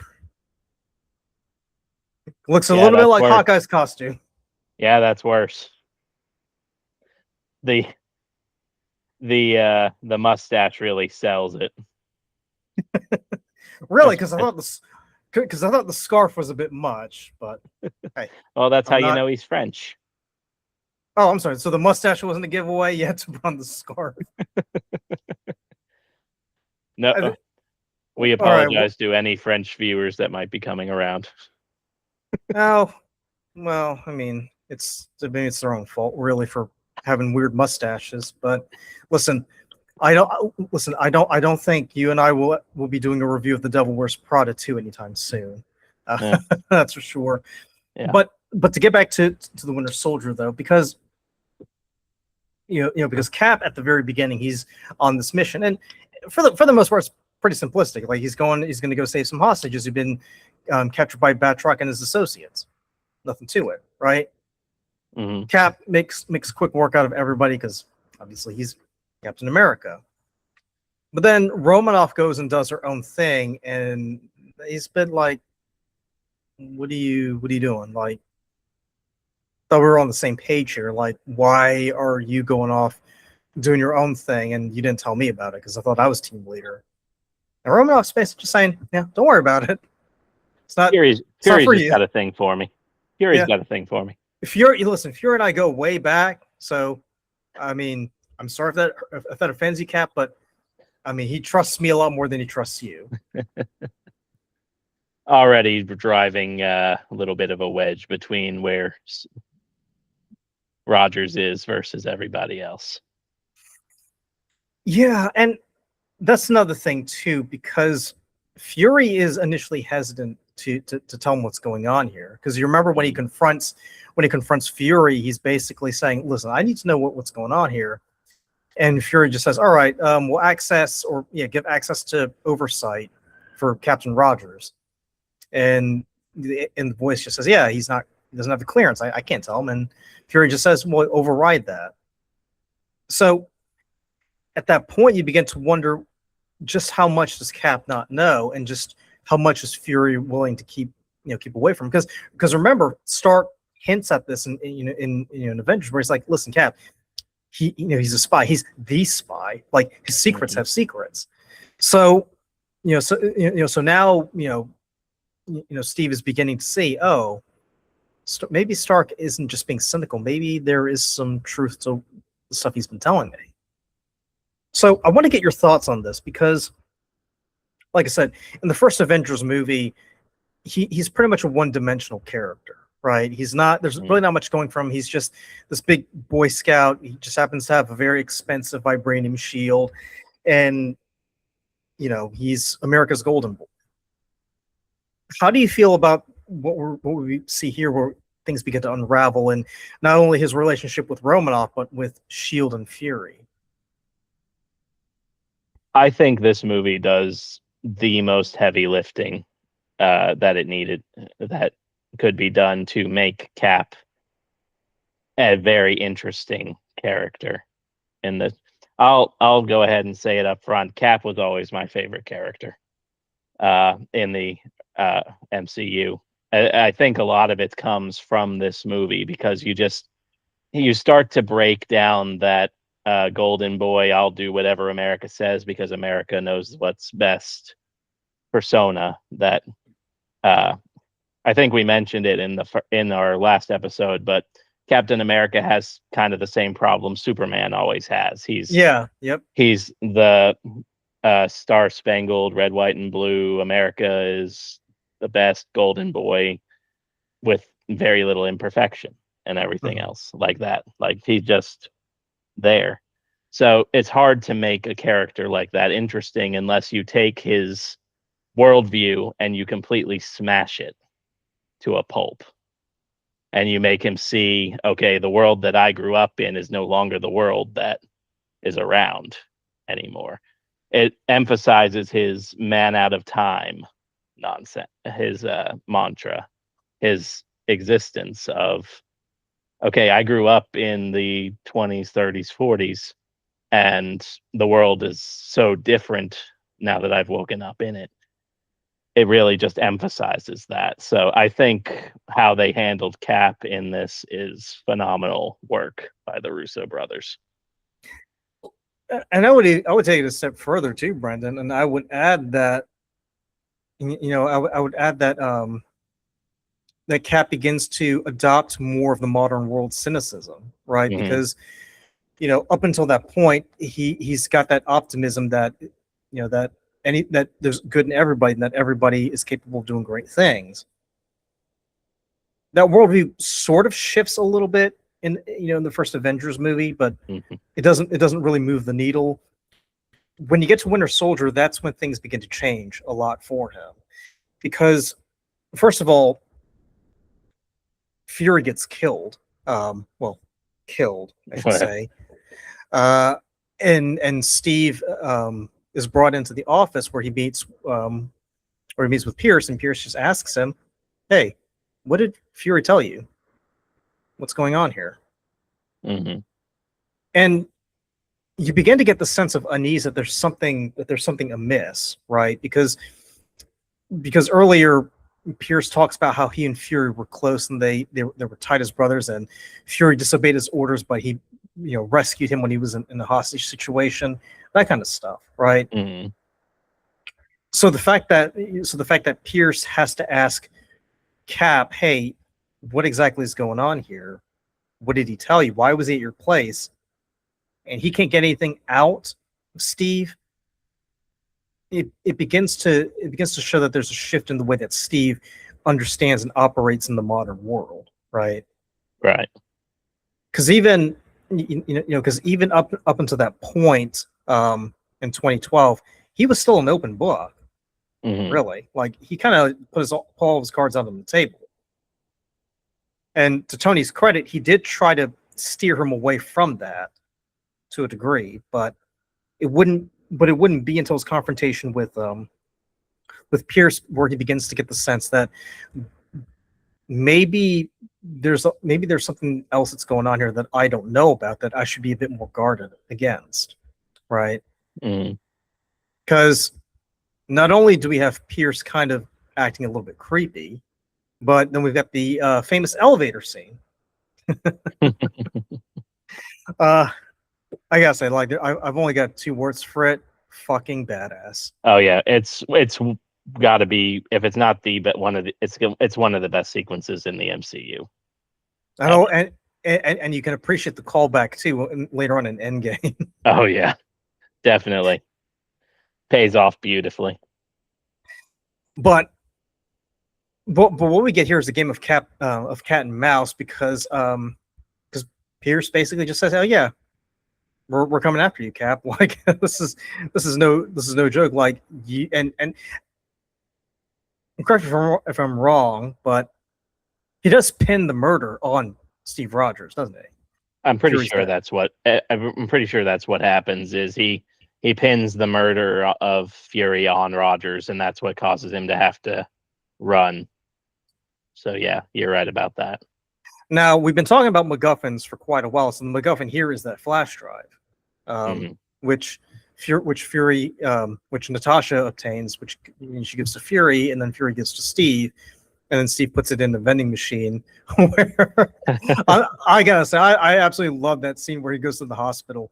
He goes to the vending machine and he sees like Widow standing there, just blowing bubble gums. One other thing I will add too, and I wanted to see if you noticed this too. In this movie, she's got like long hair, like long red hair. Yeah. I think this is probably like the only time where where we at least in the Infinity Saga where we see her with long hair, because like every other movie we see her in, she's got like the bob or like the shoulder hair. I think the only other time might be in Endgame, possibly. I think that might be the only other time. Because I know she wears her hair. I think she wears her hair up in some sort of ponytails, and she's got the highlights in it and everything else. She does have her hair braided in that too, right? Possibly. Yeah, because you can only braid your hair if you've got it long. So yeah, but you're right. This is a completely different look for Natasha from everything else we've ever seen her in. Outside of, I guess, maybe in Iron Man 2 when she first shows up. She's got the longer curls. Yeah, that's true. That's true. Yeah. Because she does have the long hair in Iron Man 2. Yeah. But to my point earlier, that flash drive becomes a MacGuffin because everybody's coming after it, right? So because Strike and Rumlow, they're going after it because they need to, I guess, make sure that that little flash drive is safe. We don't really know what it's doing, but everybody's going after it, which I find so fascinating. It's like, because as I'm watching these movies, I'm just thinking they really, really do have a thing for MacGuffins. Like that's like their go-to playbook in every MCU movie. Well, that's an easy way to drive the action. Just put something out that both sides want and go for it. That's true. But MacGuffins aren't inherently a bad thing. It just sometimes it becomes a crutch to drive your plot along the way. So would you say, like, because now we're 3 movies in, would you say like it's becoming really, really annoying that they're depending too much on these MacGuffins? Because if it's not an Infinity Stone, it's something else. Yeah, I don't know. It doesn't annoy me as much, especially in this one, because it's just really well written. That's true. If you have a well-written MacGuffin, like it, you'd hardly ever notice it. You hardly even think about it. That's just true. And I mean, ultimately, this one does service the plot anyway, because it has the big reveal that Hydra is still a part of S.H.I.E.L.D. Hydra basically Hydra grew inside of S.H.I.E.L.D. to paraphrase Arnim Zola, which leads me to my next point, because because like I've said in with the past 2 movies, they're trying to introduce villains that are specific to these heroes, right? Malekith is unique to Thor, the Mandarin is unique to Iron Man, Arnim Zola is unique to Captain America, and we get that here. And I gotta say, were you creeped out when Arnim Zola revealed himself? Because that was just so freaking weird. It's the weirdest thing in the world, because this is a guy who I don't know, he's essentially also out of time. Like, he's made a way to preserve himself in the data space, and he's still talking as if he's a sentient being in this way. That's the creepiest part about it, is he's still this sentient person speaking to Cap in real time, buying time while they try to blow up this bunker with Cap inside of it. It's very unsettling. Yeah, because because to your point, at first when they plug the drive in, they talk and they think it's a recording. It's like, no, I'm not a recording.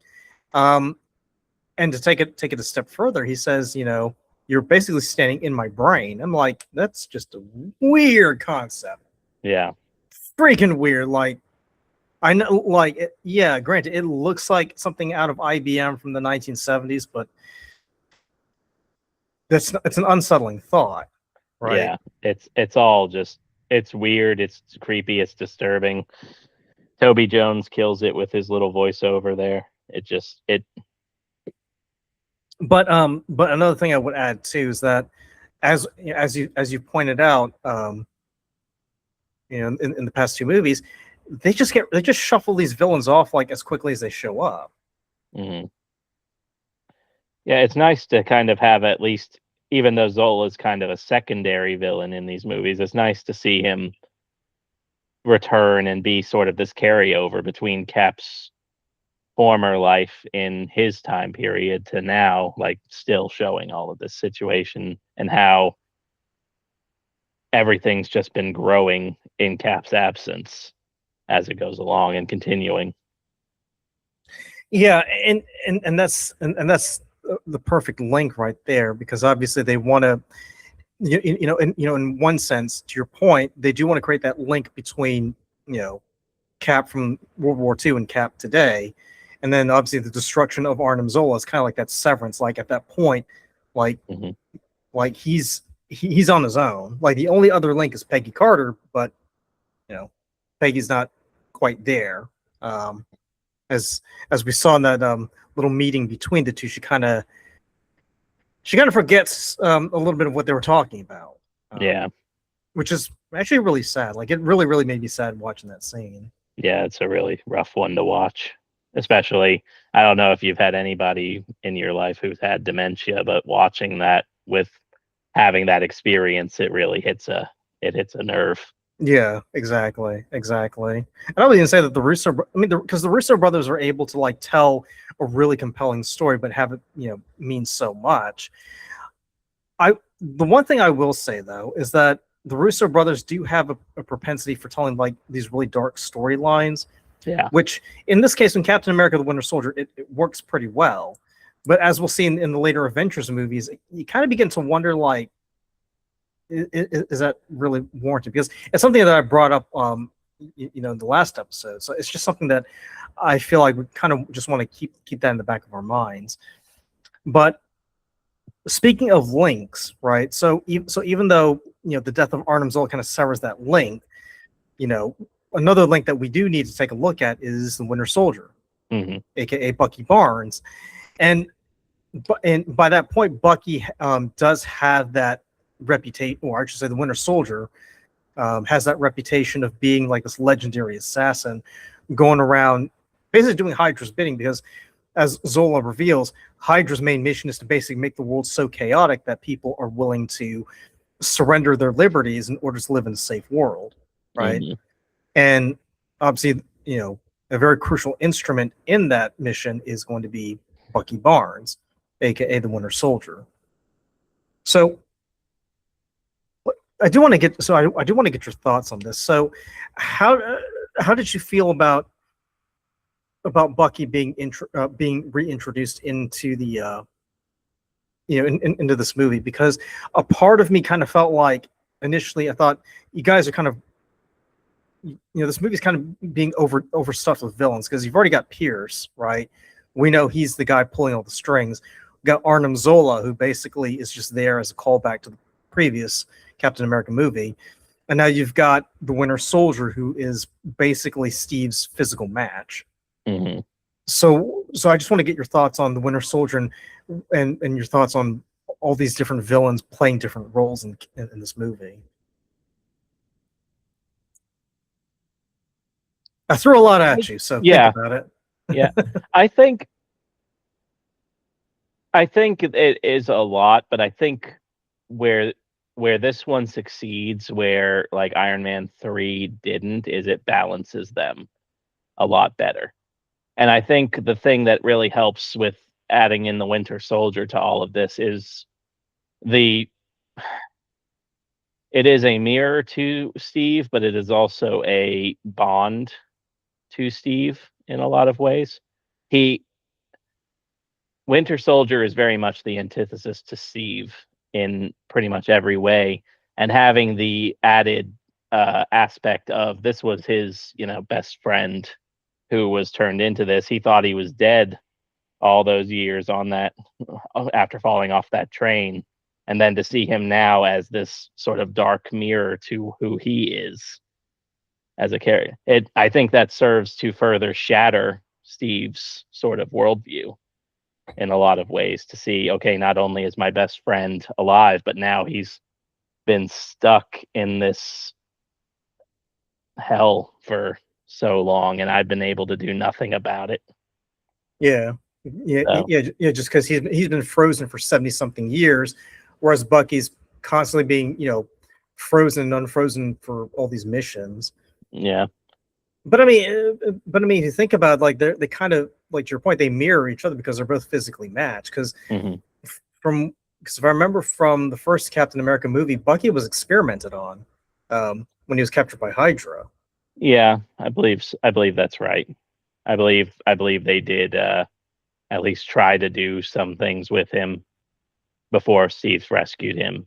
Yeah, Yeah, because was it in Thunderbolts where Alexei asks him what kind of serum did they give you? yeah. I believe that's right, because he Yeah, was trying to see whether he and because I mean it was the Russians who did it to both of them, so he's trying to figure out. Yeah, you're right. yeah, because the way I see it, because Pierce is basically the political adversary, right? I would say he's like more of a Fury villain than a Yeah, Cap villain, but we'll just say Cap for the sake of argument. Arnim Zola obviously is the intellect because well he doesn't have a body anymore, so what's he gonna do? He's just feet and feats of microfilm at this point. But Bucky represents the real threat, not only because he's Cap's physical match, but because he also tugs at him psychologically, right? Because yeah, because and I think that flashback works so well where we see Bucky really was like a surrogate brother to him. Like he really did care about Steve and he wanted to look after him. hmm So to see Bucky in that state where he's willing to kill and he's even willing to kill Cap, it's like that's got to weigh in on him quite a lot. yeah, exactly.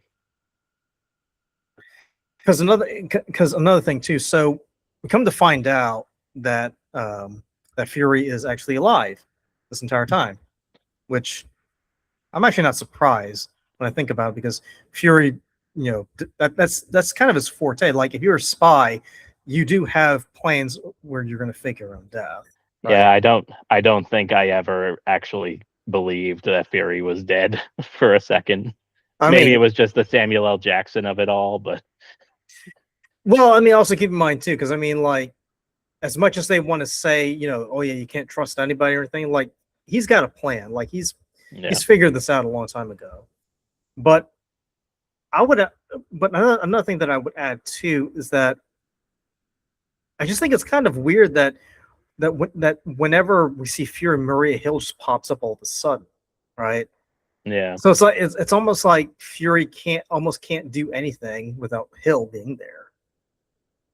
I think the only time we actually see him actually try to do anything meaningful is in Secret Invasion, but that's after Hill gets killed. yeah, But but obviously they find out that Fury, well, surprise, surprise, he's actually not dead, and we actually get a cameo from the Russo brothers, and it's not gonna be the first time that we see them. It won't be the last time either. But Fury develops a plan on how to thwart Project Insight, and I actually love the name dropping that they put in there too, because initially when Fury introduces those three Insight ships to Steve, he mentions that Tony had a look at the engines and decided there were a few things that they could modify. Okay, hmm but then when Jasper Sitwell gets cornered and he starts to squeal, he does throw out obviously Bruce Banner, makes sense, but Stephen Strange as well. I'm yeah. like, really? At this point, he's a surgeon. Like, how is he a threat to anybody? I guess maybe Zola developed some kind of algorithm that can predict who's going to be like some major power within the universe at some point. I don't know. That felt like the kind of clunky world building that they really hadn't thought out Yeah, yet. Um yeah. dropping Stephen Strange doesn't make quite as much sense. It would have made more sense to drop a more established character or somebody who you knew you were about to put into a movie somewhere Well, along the line. Like heck, you could have dropped one of the Pims or something in there. Did they yeah, drop you'll be Hank like Pym? Hank. Yeah, no. I mean, we'll talk about that later when we get to Ant-Man. But what I thought was so weird was the fact that they said Stephen Strange. I'm like, Stephen Strange at this point is just a surgeon. Yeah. Now, unless they figured out where Camertage was, or they knew all about the Ancient One and the Eye of Agamotto, I really don't see how this guy would be a threat to anybody. Unless Zola could predict magic, then that's just freaking weird. Yeah. Like, did Zola predict the wreck that would cripple Stephen Strange's hand, so then he would go looking for Carmitage and all that stuff? Like that one is the biggest issue with the world building in this particular movie. Yeah, and I gotta say too, because as much as we want to praise Winter Soldier for having a good storyline and good directing and everything, I felt like I felt like that kind of threw people off a little bit. Now, is it minute? Yeah, possibly, but if you're in the know and you paid attention to that, you're probably just asking yourself, yeah, like, unless Zola actually knew about magic and it could actually develop an algorithm to like predict how magic would thwart Hydra's expansion, there really is no reason as to why he would just name drop Stephen Strange like that. I guess, could you make the argument that because they were experimenting on the Tesseract, they were considering magic, quote unquote? It's possible. It's possible. Yeah, it is possible. But given the mindset that Schmidt and Zola had, they probably would have seen magic more as a different form of science, or to take it a step further, a different branch of physics that's yet to be understood. Yeah, because you remember in Thor: The Dark World where when Jane Foster is being taken to Asgard and she's put under that scanning bay, right? Yeah. She's basically running off all these like medical devices, and the Asgardians are like, yeah, it just scans your soul. It's like, okay, so it's like a full body scanner. It's like, yeah, okay, sure. Yeah. But to get back to the Winter Soldier, like, what I really, really liked about this character is the fact, because initially he comes off as a very mysterious character, right? Mm-hmm. Because when we first see him, he kills Nick Fury, and then Steve chases him and he catches the shield and he throws it right back, and Steve's like, what the hell is this? Like, he's met his match. And then later on when they're having that fight on the freeway, that's when he begins to realize, yeah, I actually might have come across a foe who can actually put up quite a fight. Like, this isn't any spring chicken. Like, this is somebody who can pack a mean wallop. So how did you feel about the Winter Soldier as a villain? Did you see him as a villain, or did you kind of just see him as like another character that's going to be developed later on down the road?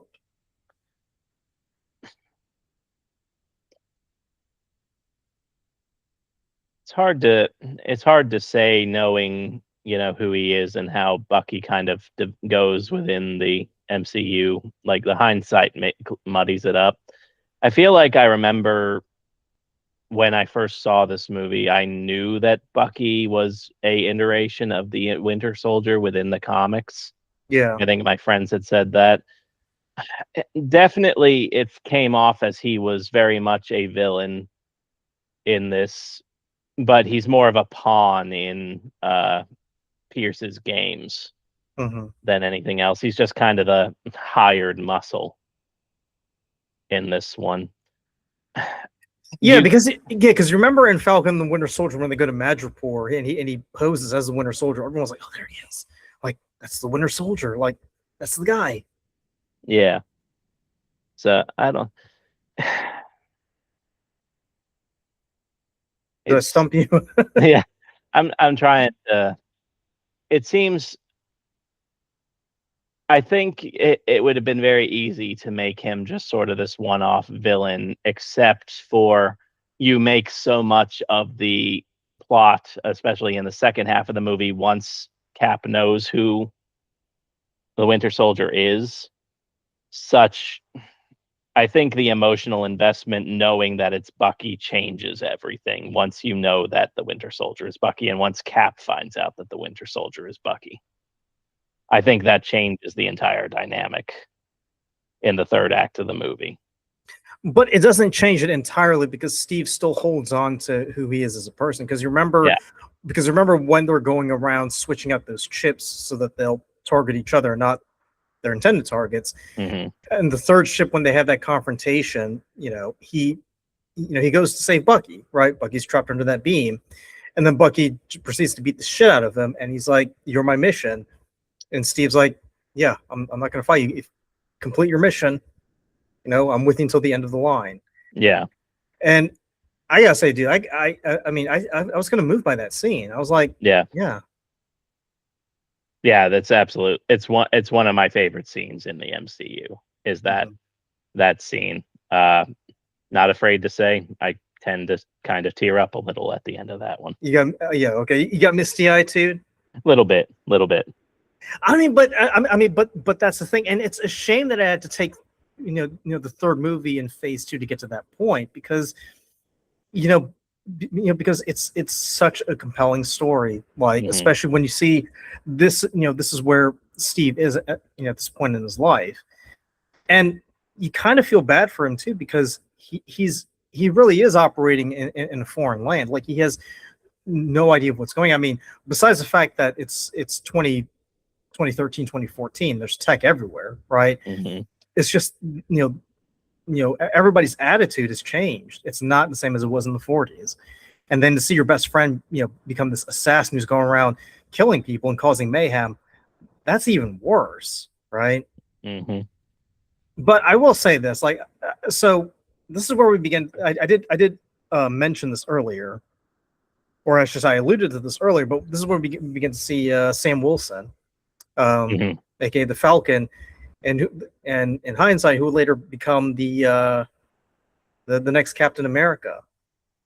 So how did you feel about the way that Sam was introduced in his role in the movie? Because I really didn't connect that much with Sam up until that point where he was fighting Rumlow, and I'm like, okay, well, I do want him to beat Rumlow, so I guess I'll root for Sam. What are your thoughts about that? Yeah, I think I connected a little bit more just because of, I think that the early discussions they have, like the on your left scene, and then sort of discussing their history as soldiers and everything else, I think it lays some of the groundwork there. Definitely you don't get to see like full on Falcon until you see him fighting Rumlow, and then he kind of gets involved, and then he sort of develops that rapport with Cap in total. Until then, he's just what is he, a grief counselor for the veterans? So he's just kind of there to be Cap's kind of confidant in dealing with like everything going on with. If you think about it, he's kind of like an anchor point for Cap because as we said earlier, all the people that Cap knew in his life, they've either changed or they've gone away. I mean, you can even say that Zola, in a weird way, was that anchor familiarity. So Sam, being a fellow soldier, he can kind of relate to where Cap is coming from. He kind of is that new anchor for him in this modern world. Yeah, because really, what does Cap? Because like we said before, what does Cap really have at this point? He has his job working for S.H.I.E.L.D., and then he has Peggy, but Peggy's only there a part of the time anymore. Yeah, and even then, physically and mentally. Yeah. So Cap's a man alone in the world. He needs somebody at this point, and Sam is just about the guy who could understand the most of what Cap's got going on. Because another thing I want to keep in mind too, and this is something that I picked up on when I was watching Avengers Endgame. The Avengers at this point, they're not really a unit. They just come together whenever something happens, but they aren't a family in the truest sense. And we're not going to see that until after Age of Ultron. So to your point, yeah, Cap really is all by himself, which is terrible, really. Yeah. Another thing that I will say too, because we get to see Gary Shandling back. Yep. You know, after that brief cameo in Iron Man 2, we see him again, but lo and behold, he's actually a member of Hydra. Was there anything else you wanted to add before we dive into Guardians of the Galaxy? The only other thing I will say is I think that this movie actually does a good bit for Natasha too. That's think true. And especially the relationship between her and Cap that carries on through Endgame and everything else. So I really like the way that they handle Natasha in this movie and the relationship that they start to build between the two of them. Yeah. So I think that relationship especially is very important when we talk about Civil War next time. Well, I brought it up last time, but I'll bring it up again. And really, I don't want us to harp too much on that because I'm going to save this for Civil War. Yeah. But the fact that Shield, by the end of the movie, Shield is gone. Yeah. Right. And Shield was integral in bringing together the Avengers. So, by this point in Phase 2, the Avengers have migrated away from just being a spec ops team to being an organic organization of heroes who defend Earth. Unfortunately, that's going to lead to issues later on where we see the Avengers split, and you kind of have to. And I asked this before, and I'll ask you to keep this in mind. If Shield hadn't disintegrated like it did in Winter Soldier, would the Avengers have remained together? And more importantly, would Earth have had a much stronger chance against Thanos later on? So, it's a good question. Yeah. So again, that's something that that we'll definitely keep in the back of our minds as we get ready to go into Phase 3. And I was going to say Phase 3 is going to be quite interesting because that's the longest phase out of all of them. So we'll be splitting up our overview of Phase 3 just to keep our sanity because there's a lot going on there. Otherwise, it's going to be like 8 or 9 hours of discussion. It's just going to be and it's going to be a marathon. Yeah, and I can't devote that much time as it is to that. But I want to go ahead and take a look at Guardians of the Galaxy because even with Thor, right? Thor: The Dark World, it's still very much Earth-centric, right? Yeah. Here in Guardians of the Galaxy, we begin to get a more cosmic aspect of the MCU. We begin to see that there's more to the Marvel universe than simply just Earth or Asgard or whatever. Yeah. And I would even say to you that, as much as I like to pride myself as being a fan of comic books, I had no idea who the Guardians of the Galaxy were. Yeah, as I've said before, I did not read the comics. I could not have told you anything about the Guardians of the Galaxy. I did not even know they were a thing. Yeah, me too. Now, I did know about the Guardians of the Universe, but that's more of a Green Lantern thing than a Marvel thing. Mm-hmm. Oddly enough, the Nova Corps was Marvel's attempt at doing the Green Lantern Corps. So that's something for you to chew on right there. But James Gunn has a knack for taking these obscure superhero teams and kind of molding them into something that is watchable, right? Obviously we've got the Guardians of the Galaxy for Marvel, and then on the DC side, Creature Commandos and the Suicide Squad. So with Guardians of the Galaxy, we're introduced to Peter Quill, aka Star-Lord. Mm-hmm. And when we first meet him, he's a kid who just witnessed his mother pass away. I mean, again, it's that sense of loss that that we're seeing in all the Marvel movies at this point. Peter, obviously, he finds it hard to accept that his mother's gone, and I'll admit I did choke up a little bit as I was watching, because it's like, I mean, that's a rough thing for a kid to go through, Yeah, really. for sure. And then he gets kidnapped by the Ravagers. As And one then, does. yeah, exactly. When you run out into the middle of the street grieving, the next thing you can expect is to be abducted by a bunch of alien pirates, basically. Hmm. And then we flash forward to where Peter is on Morag and he is looking for this orb, another MacGuffin, right? Yeah. Again, continuing with our discussion of MacGuffins, and what's so, I mean, and I want to get your thoughts on this too. I mean, with Phase One and the first three movies of the MCU, it's very much focused on the heroes of the Avengers roster, right? The Infinity Stones, they're an afterthought. They just happen to get shoehorned in there, like the Tesseract or the Ether, in the case of Thor: The Dark World.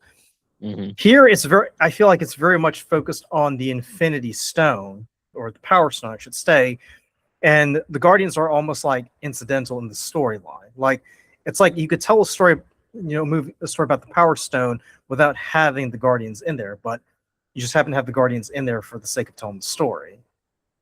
So for you, it's kind of like that argument about how Raiders of the Lost Ark would still happen even if Indiana Jones never got involved. I was waiting for someone to make that analogy, because I was like, if he's not going to make that, I'm going to make that analogy.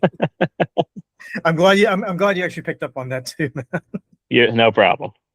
Yeah, you're not wrong. I mean, it doesn't have to be the Guardians in this particular situation with the Power Stone. It just ends up being them. Heck, the Guardians aren't even a thing until what, 2/3 of the way through the movie. They just kind of all come together at that point. Yeah, And this yeah, is and Ronan sarcastically calls them, "Here, these are your Guardians of the Galaxy." hey, when the bad guy gives you a good name, you just run with it, man. Yeah, true. So actually, I would say with the Guardians movies, like, I particularly enjoy them because there's a bit of a pathos in them, right? Hmm. Because with Iron Man movies, Thor movies, Captain America movies, and the Avengers movies overall, it's very much fast paced, very much action oriented. It's like you don't have a moment to breathe. Like, as soon as this one scene ends, you're on to the next one, right? Yeah. Like as soon as Stark's house gets attacked, he's trying to figure out who the Mandarin is, or Thor goes from Jotunheim to Svartalheim to Earth, whatever. Here, I feel like it's a bit more slow paced because it kind of gives you a chance to breathe and kind of appreciate what's going on with these characters, right? Yeah. And we get to learn a little bit more about who each of these people are. So obviously we're introduced to Peter Quill, Star-Lord. He'll eventually become the leader of the Guardians of the Galaxy. But then we also get introduced to Gamora, right? And we don't know that much too much about Gamora, apart from her being like a well-known assassin who is the daughter of Thanos. Or I'm sorry, a daughter of Thanos, because we can't forget Nebula. Yeah. I feel kind of bad for getting Nebula sometimes. I mean, Thanos does, so don't feel too bad about it. She's like Meg from Family Guy. That's who she God. is. I can just imagine Thanos being like, "Shut up, Nebula." I think the movies sometimes forget that Nebula is a daughter of Thanos too, just because they don't really they don't treat her in that same way outside of like Endgame that they do Gamora with Yeah. when it comes to Thanos. So Yeah, because in Endgame, like, Thanos like calls her daughter. I'm like, I think this is like the only time like he ever refers to her as daughter. yeah. Wow. I don't think even in Guardians I don't remember them doing it like that. No, Oh, he's 'cause not even in Guardians really, so Thanos. Thanos is in Guardians. no, Remember when? you're right. Yeah, I'm sorry. remember when Ronan because Ronan basically goes to talk to Thanos because for whatever reason Ronan really hates Xandar because, again, Because plot. yeah, because he just and and by this point, and I want to get your thoughts on this. By this point, I'm starting to think they really don't give a fuck about these villains, right? Captain America: The Winter Soldier was an aberration where the Winter Soldier actually proved to be a very interesting villain, right? Yeah. Because because he psychologically messed with Steve by revealing he was Bucky, and he could physically match him strength for strength. Ronan doesn't really have much going on for him. He's got the Black Aster, and apparently the Kree don't they don't claim him, but they don't disavow him either. Yeah, it definitely, he feels like any other villain from most of these first couple of phases where he just sort of is there to be the villain and then he just kind of gets cast aside. Marvel, we talked about it a little bit last time. Marvel doesn't have a great track record of keeping their villains because a lot of the times they're not meant to be interesting. They're just meant to be the villain, be the bad guy, and be right there. Oh, I thought I heard the door ring. So Yeah, my doorbell went off. Give me okay. 1 second. I'll just go on while you go get that. I'll be doing you a favor now. But that's the thing about Marvel because I remember reading somewhere a few years ago that Marvel doesn't really have interesting villains. And I'll take it a step further and say when it comes to the Avengers, right?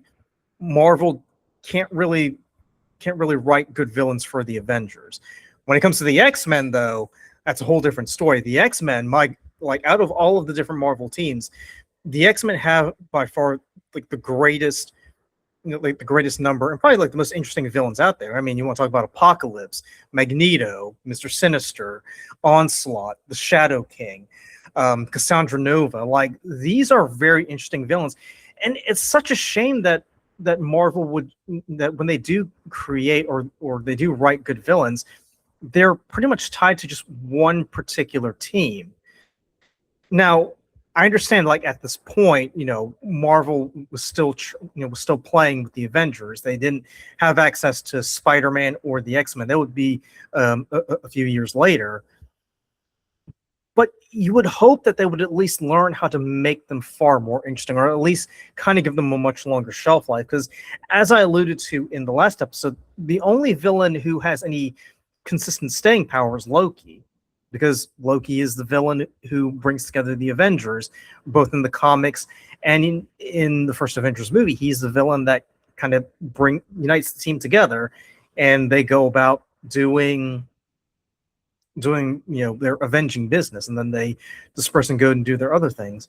Even the Fantastic Four have far more interesting villains than the Avengers.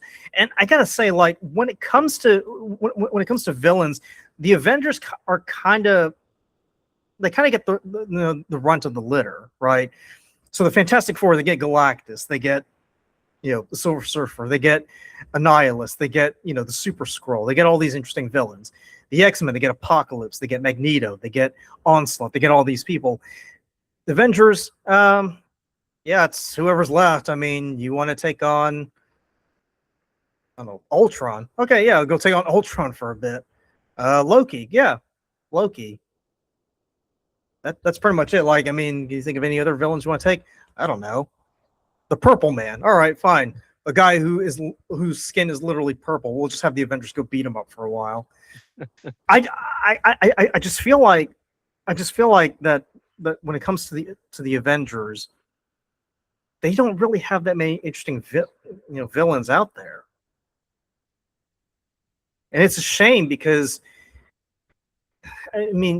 especially given what was going on at that time, they really couldn't bring in someone like Apocalypse for the Avengers to battle. Not that that had ever happened in the comics anyway, but I would have been curious to see how Thor and the others would have taken on, someone like Apocalypse, or how they would have taken on Galactus, for that matter. Because there was an episode of Avengers: Earth's Mightiest Heroes where the Avengers actually assembled to take down Galactus. Mm-hmm. But I don't know. That just seems to be a perennial problem that up to this point, and I'm saying this now, Brendan, I think even in Doomsday, we're probably going to be disappointed in what we see with Doctor Doom. I mean, you're probably at least a little bit right. Like, I have no idea what exactly their plan is to do with Doctor Doom. Well, you didn't read the spoiled plot leak at all? I try not to do those sorts of things. I like Okay. to at least be surprised. Okay. Listen, that's your prerogative right there. But to get back to my point about villains, I mean, Ronan doesn't. I mean, Ronan's just a weird kind of guy because he's flying around in this spaceship. He's basically, I mean, as much as he hates to say it, he's basically Thanos' errand boy.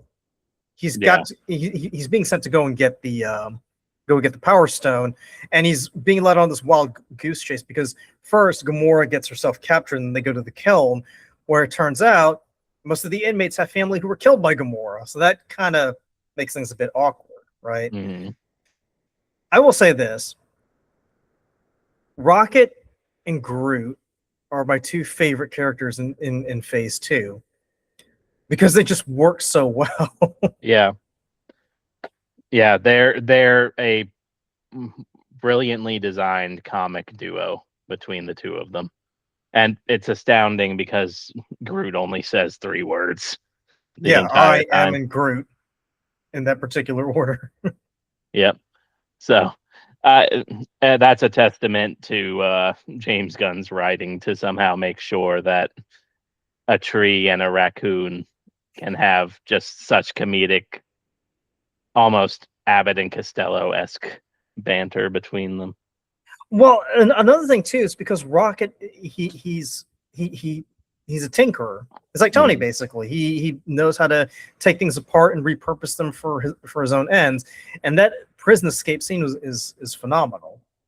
I like every time I watch them in awe because I'm like, I can't believe they found a way to use that as an escape vessel to get out of the kiln and get into the Milano and continue on their way. But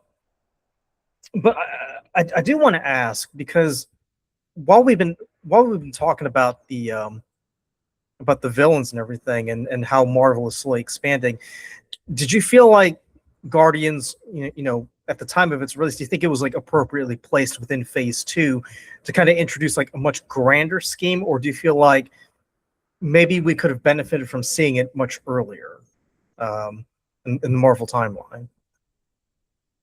I think they probably could have laid a little bit more groundwork early on, for sure. I think where they do it here is okay, but we really still have no real sense of what's going on right now, even with talking about, like, I remember watching this for the first time and I was like, what is a Power Stone? So yeah, because they already introduced Tesseract and Ether, and you're like, oh, here's this orb, and it's got a Power Stone in here. Although I will say, when they go to the Collector, he does offer some pretty much needed exposition, because that's something that, and I gotta say, like, it had to take until Phase 2 for them to explain, oh, all these things that they've been dropping hints about, like, over the past 5 or so years. Those are actually Infinity Stones. Those are singularities that have been forged into ingots, that we now call the Infinity Stones, that can harness the power of the cosmos, really. I was like, Benicio del Toro. he's fantastic. Like, I was thinking, like, he's not playing. Is he just purposely trying to make him as campy as possible? Probably. That feels like something Benicio del Toro would do. And I mean, what else can you really do with this particular character but just do that? Yeah, make him like super eccentric, as it were. Yeah. I mean, even in the post-credits scene for Dark World where he shows up, he's already just kind of hamming it up, and then he's talking about, well, that's 1 down, 6 to go, or 5 to go. Yeah, 5 to go. Yeah. So was he trying to collect them himself, or is he trying to collect them for Thanos? I'm not really sure. No, he's trying to collect them for himself. Like, I don't see him doing anything for Thanos. At least I hope not, because that'd be really, really weird if it turns out he and Thanos were in cahoots with each other. Yeah, feels like a weird option. Well, also too. So continuing on with that, because Peter, because Peter at this point, well, Peter and his companions, I should say, they're very much focused on just trying to survive and just trying to make a little bit of money, right? They don't really give a shit about what's going on with the orb or the stone inside the orb. And and what I really enjoy about this is that these guys don't really, they're not too concerned about the greater good. And this is going to sound weird, Brendan, but they're refreshingly selfish. Yeah. They feel very normal in that way, because they are actually acting, for lack of a better term, like people act. Yeah, they're relatable. Yeah, they're exactly how you or I would act if we were in this situation. Peter's just trying to do this job to get this orb so that he can get some money to be able to keep on doing his thing and survive. That's all we're all trying to do at the end of the day. Yeah, so. Exactly. Because and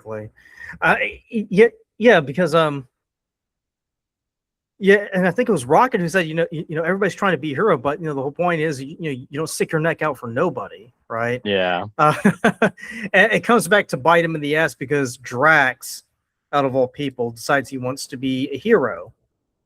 So basically, he puts in the call to Ronan because he wants to fight him and get revenge. And well, I gotta say, I can't. But I found it kind of hard to believe that Dave Bautista can get his ass whooped by Lee Pace, but hey. Well, that's why he got the power. That's why he needs the Power Stone. No, but remember, like, he was just tossing Drax around like he was nothing. It's like, yeah, I know. I'm like, it is hard to believe that just about anybody would toss Dave Bautista like he's just a pillow running around somewhere. That was like the one thing that kind of like distracted me. I'm like, I've seen Lee Pace. Yeah, the only thing I think of with Lee Pace most of the time is what is it, Thranduil in the Hobbit movies? Yeah, Thranduil. Yeah, because he uses like that spell to like hide his like disfigurement or something. Yeah, so I just sit here and I think of that guy throwing around Dave Bautista, and I'm just like, okay, we'll get there. It's like, well, let's just power through it. Like, it's okay. Don't burst a blood vessel. But he eventually does get the Power Stone, and again, it kind of just goes to show just how one-dimensional Ronan is. And again, it's a shame because because James Gunn is a pretty good writer. And Lee Pace is a very good actor. Yeah. So you would think that James Gunn would find a way to make Ronan, a far more interesting character, but no, he just wants to burn Xandar to the ground. That's the reason why he wants the Power Stone, so he can like stick it to his hammer and basically go ape shit on everybody. I think the big problem, probably the big problem that James Gunn had with Ronan, especially in this one, is he has to dedicate so much time to introducing the rest of the characters, especially since so many people are not at all familiar with the Guardians of the Galaxy. That there's not a lot of time to expand upon the villain as a part of the story, which is unfortunate. Right. But, and then James Gunn falls in the same trap that the other Marvel movies have fallen into in terms of villains. It kind of makes you wonder, like, if maybe James Gunn kind of didn't take some of that playbook with him when he would eventually go to DC, right? Yeah. Because I mean, DC by far has the more interesting villains, right? More interesting rogues gallery. If you think about it, like, most of their movies kind of focus more on the villains. I mean, the Suicide Squad, for instance, is made up of villains, and then you've got Harley Quinn on HBO Max. Great show, by the way. Fucking love that. I would recommend that to anybody. Have you seen Harley Quinn, by the way? I've not watched it all the way through. I've seen a bunch of clips, and I'm like, hey, I need to watch this. It does look really good. Yeah, it's a pretty irreverent take, and I think like this is something that would definitely be James Gunn's alley. But I gotta ask, I just have to, like, were you disappointed in this movie, or did you like it? For not knowing anything about it, overall, I liked it. I thought it was a pretty solid entry overall. It's not to the heights of like Winter Soldier or anything like that, but Yeah, yeah, you're right. You're but I right. think it's certainly better at least than Iron Man 3 or Thor: The Dark World. It Yeah, yeah, you're right. Just because even though we're still dealing with a flat villain, I mean, at least the heroes are interesting enough to where we care about what's going on with them, right? Because there is a lot at stake going on. Although I will say, if it were me, I would have been like, you know what, Xandar, it's been nice knowing you. Have a good life. I will. I'll miss you, sort of, and just like go do your own little thing. Um, but another thing I will add too is that we also get to see Peter interact with his surrogate family. Well, in a way, he's got two families in this case, right? He's got he's got yeah the Ravagers, right? He's got Yandu and everybody who's pretty much been looking after him since he was a kid.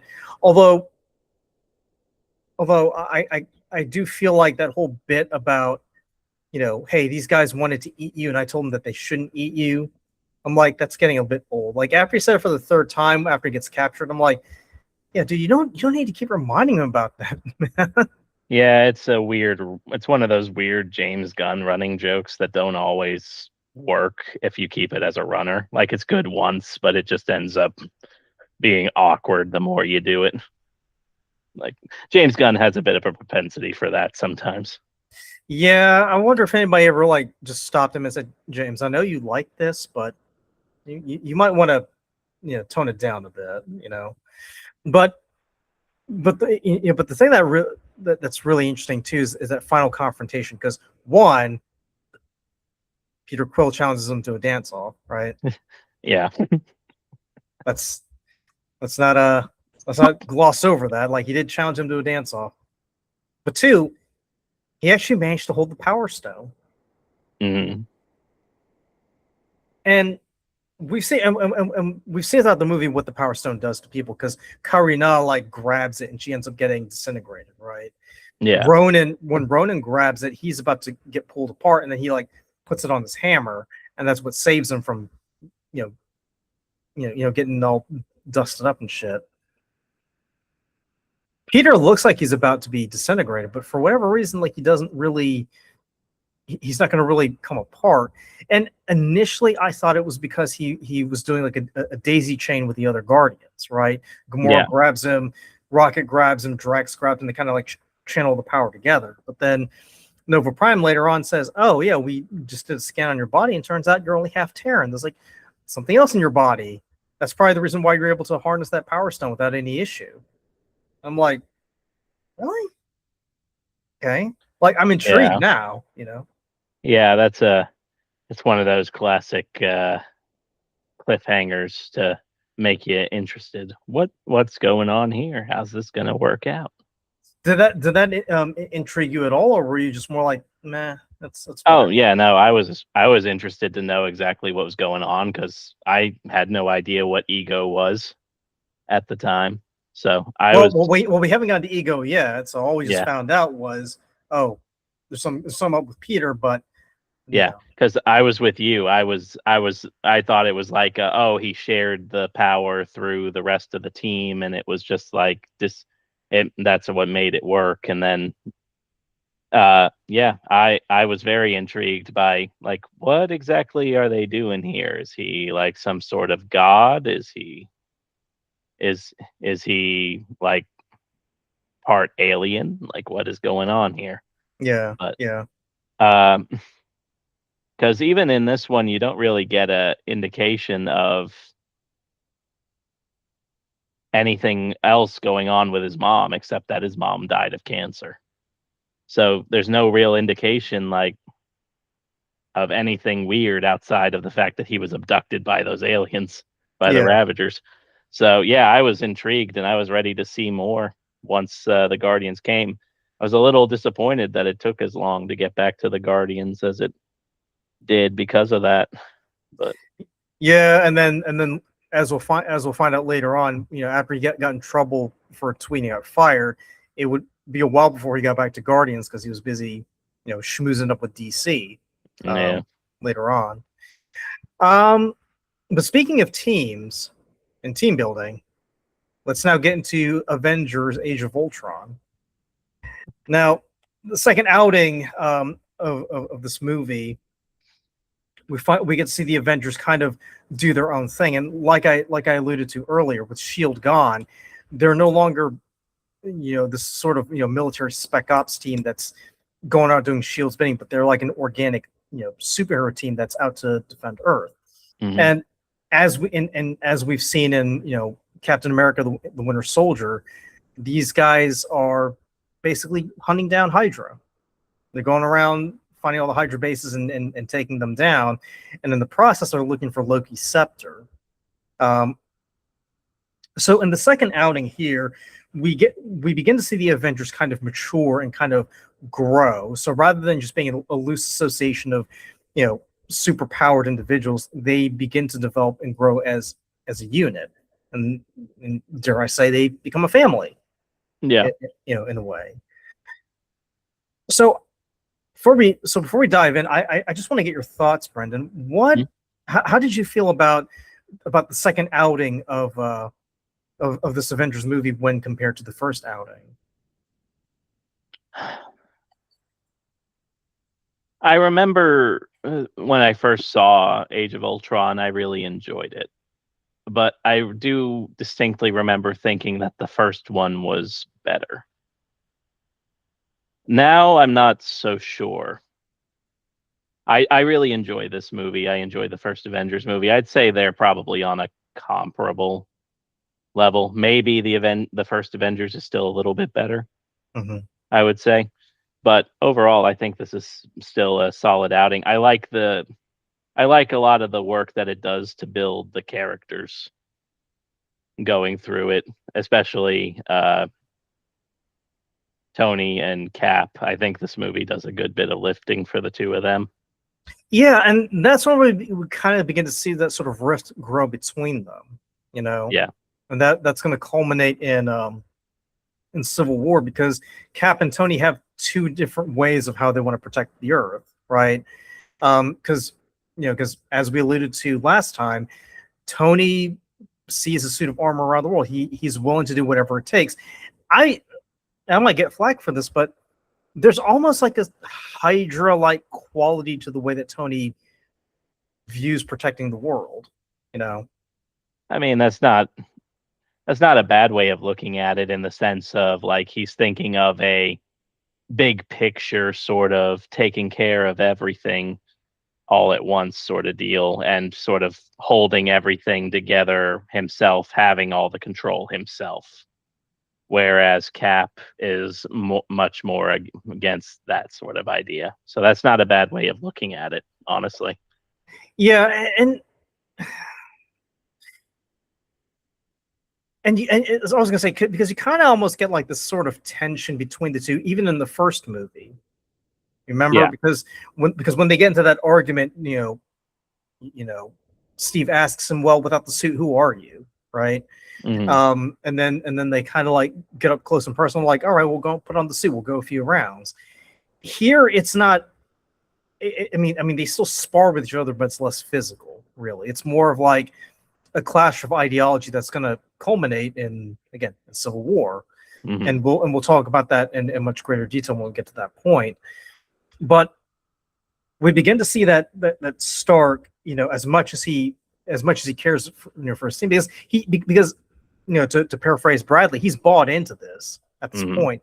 He has decided that he is an Avenger. And I would even say when they come back to New York after returning from Sokovia, right? Maria Hill says, "Well, what do you want me, was like, what do you want me to do, boss?" And Tony says a throwaway line. It's like, "Oh, I'm not the boss. He's the boss. I'm just the guy who like pays for everything." Which Yep. which is like a tongue-in-cheek way of saying, yeah, of course I'm the boss of all this. So he kind of, there's a sort of like, I wouldn't say rift, but there's like this sort of like power play between the two where Tony asserts his leadership because he's got the financial backing, and Steve asserts his leadership because, well, he's Captain America, right? Yeah. Captain America's leader. Mm-hmm. So I do want to. I do want to dive into this in much greater detail. I do want to get your thoughts on this because, as you're watching, Age of Ultron, obviously we'll get into the villain, Ultron, in a bit, but I do want to get your thoughts on the relationship between Cap and Iron Man at this point, and see if maybe you're picking out signs here and there that there might be a little bit of a issue going on between these two. And maybe if there's like a power struggle between Tony and Steve at this point. Oh yeah, that's like you said, that's been there since the first Avengers movie. I think mostly in the first Avengers movie, it was based around, well, why should this guy be the leader versus why should I be the leader? But it was also around, like, I think Tony resented Cap a little bit because of how much his father would talk about him. Yep. I think that's just Tony's daddy issues coming to the forefront a little bit in the first one. Yep, and you brought that up when we talked about Iron Man 2. I remember that. Yeah. So definitely in this one, Joss Whedon sprinkled a lot more of that sort of difference in personality and ideology between the two. Like, it's very apparent in a lot of the scenes that they share together, especially the one that stands out to me is the one where they're at Barton's farm and they're chopping wood together, and they're just Tony's going on and on about how we can get rid of the Avengers if we get my plan done, and we can all go home and be happy. And Cap is just not having it because he doesn't know what home is for him at that point outside of the fight. And then there's the I can't remember exactly where it was in the movie, but there's the moment where it's after they get the Vision's body back to Stark from Ultron, and Cap is having that moment with Wanda and Pietro, where he's like, Stark will do the right thing. Stark's not going to continue doing this thing. He knows it's not the right thing to do. And then immediately we cut to Stark doing the right and trying to do the same thing. Well, to that point, because you remember when Wanda says, Stark will do anything to make this right. Where do you think in Ultron's the same way? Where do you think Ultron gets that from? Yeah. So would you say like that, when Wanda kind of articulates that, do you think that's like her just basically saying the quiet part out loud? Basically, yeah. Yeah. Steve wants to believe that Tony won't do the thing that he knows Tony is going to do, and Wanda's just telling him, hey, Tony's going to do that because he's Tony. Even though Wanda doesn't know Tony at all, she still knows Tony because of who Tony has presented himself to be. Well, to be fair, I mean, she did mess with his head too, so that's another thing as well. But another thing that I would to your point that I would add as well is that is that Tony, because as much as Tony like buys into the Avengers, he kind of feels like it's got to be run the same way that he's running Stark Industries. Because remember, Iron Man 3, Stark Industries technically isn't run by him anymore. It's run by Pepper, right? Yeah. So it's like Tony kind of needs something to like manage, because he can't just go back into that funk that he was in, because being in that funk was no good. That's what nearly got him killed with the Mandarin. So then so he kind of views the Avengers as sort of like a surrogate or like a replacement to Stark Industries, right? and we see, and we'll see this later on when we take a look at Infinity War, where he basically goes on a diatribe and just tells Strange, I told you to sit out, but you wouldn't do it. And Strange basically says, yeah, I don't work for you, dude. Like, unlike the other people in your life, I don't work for you. I don't have to do anything you tell me. Yeah. And I think, and I think in this case, because we haven't had that riff yet, everybody I kind of get the feeling that everybody's like, oh, well, all right. Yeah. I mean, we are in Stark's tower, right? And these are Stark's resources. So yeah, well, I guess we'll go along with it just to make him feel better, because otherwise he's gonna like start freaking out again. Then pretty soon, like, people are gonna be attacking Stark Towers, and we already know what happened to his house in Malibu. So, were you imagining helicopters attacking Stark Towers? Is that it? A little bit, yeah. I was just imagining a random. I guess it would have been the fulfillment of what the World Security Council wanted in the first Avengers movie, where missiles are just collapsing in on Manhattan. It's like, but that's not supposed to happen. It's like, Tony, you've already destroyed one house. Don't destroy this tower here. Yeah. A lot more collateral damage too if that were to happen. But another thing too is that obviously, besides Tony and Cap kind of circling around each other and trying to see who's going to blink first, there's also the relationship between Nat and Banner, because as you alluded to in Winter Soldier, Nat and Cap, they kind of begin to build this relationship with one another, right? But then there's also this relationship with Nat and Banner, and I'll be honest with you, like, when I was watching those scenes, I was like, when did all this happen? Like, did I miss anything? Like, was there like a post-credit scene that I overlooked or skipped through that I needed to check out again? And I looked at the Marvel Wiki, and I looked at Wikipedia and everything. I couldn't find anything that would suggest where, at what point did Banner and Natasha begin to have this thing. And I don't know, maybe it's one of those things that kind of just happens off screen, and we're just supposed to go with it. I don't know. Yeah. I don't know. It's definitely not in any of the on-screen canon prior to this point. I think it's honestly just something Joss Whedon wanted, so he wrote it in there. I think he wanted that scene in the Barton's house where they talk about how they're both messed up monsters with no future. Oh yeah, after Natasha says, "Oh, I could have gotten to the shower with you," or something like that. Yeah. So I think Joss Whedon wanted that one a little bit, and that's why. And Bruce is weirdly I guess probably the blankest slate of them, so he'd probably be the easiest one, especially since we're not really acknowledging the Incredible Hulk and the Liv Tyler of it all yet. So yeah, I mean, yeah, because at that point they were still treating the Incredible Hulk as the redheaded stepchild. Yeah. It would be a while. I mean, it wouldn't be until Civil War where they acknowledge that Ross actually does exist in the same universe, and then it wouldn't be until Brave New World that Liv Tyler makes a return as Betty Ross.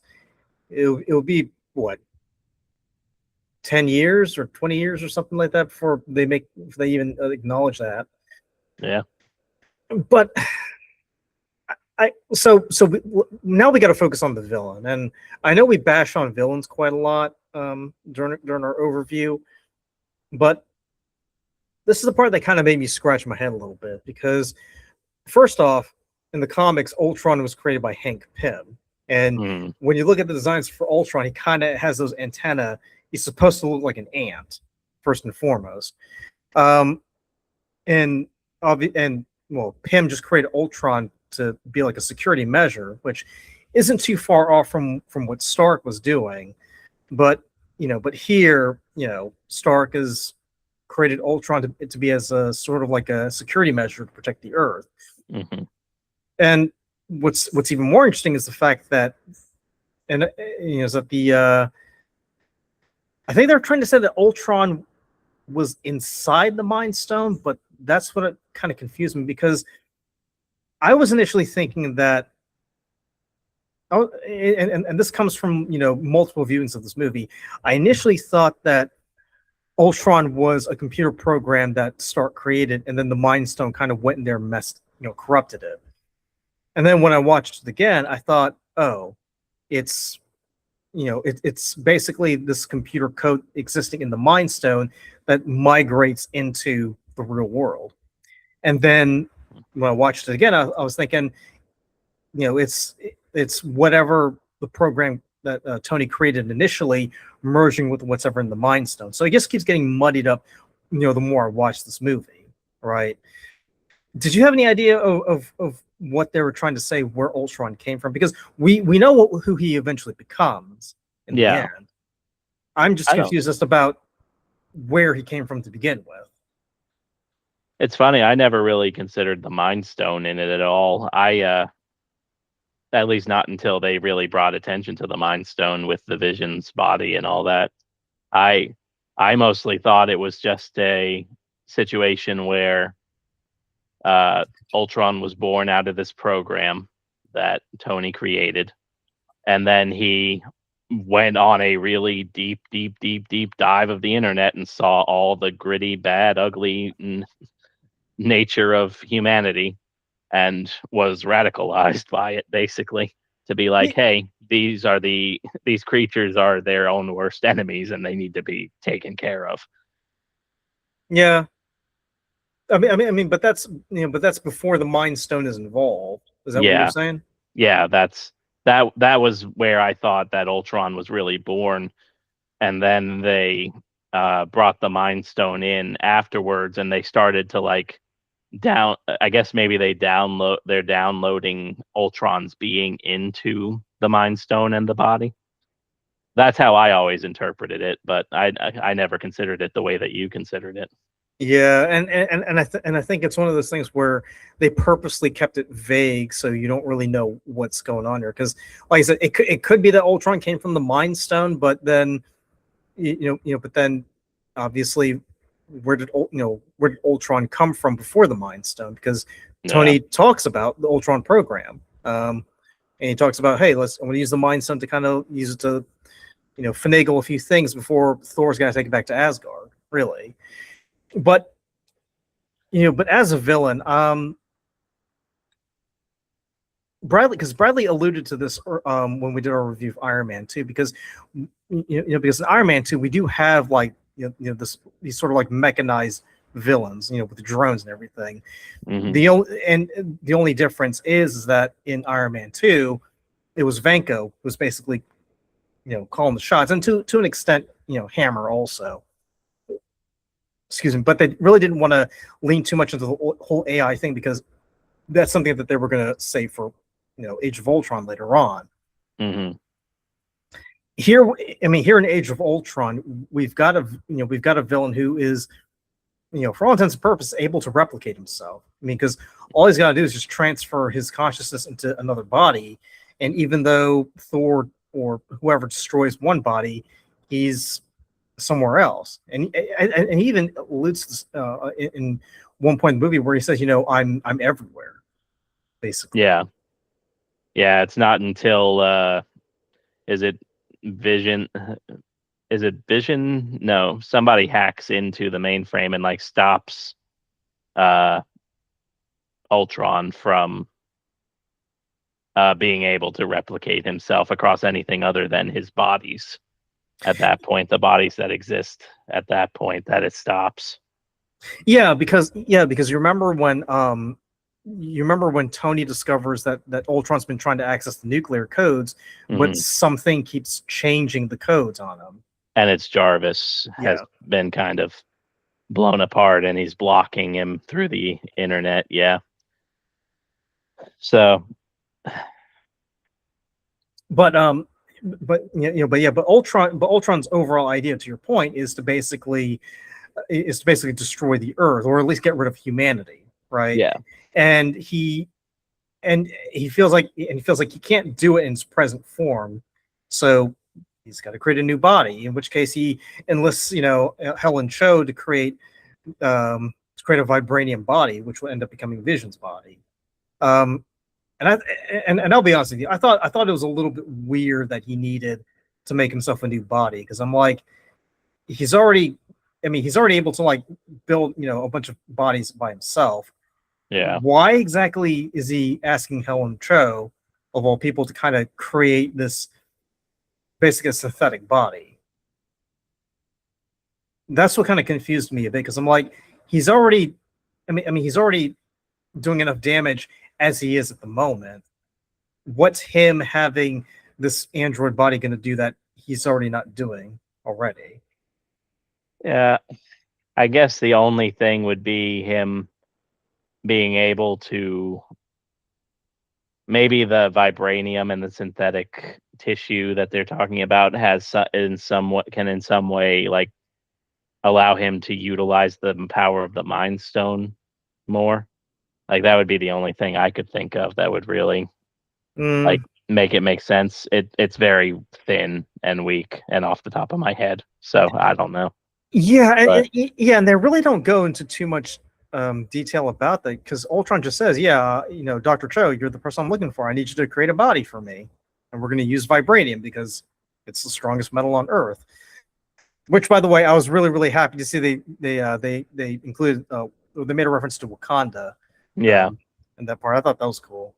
yeah, Uh, especially since they got a Claw in that scene as well, really helps to kind of in that next scene where they go to get the vibranium in the first place. So it really helps to set up that sort of sector for the next time we see Black Panther.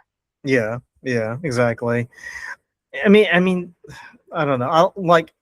I felt like there really wasn't any real logical reason, apart from maybe Ultron was just having a bit of a vanity issue and just wanted to, I guess, look more passable as a human. In which case, that Yeah. would kind of defeat the purpose, because if your whole point is to get rid of humanity, then why would you want to look human to begin with?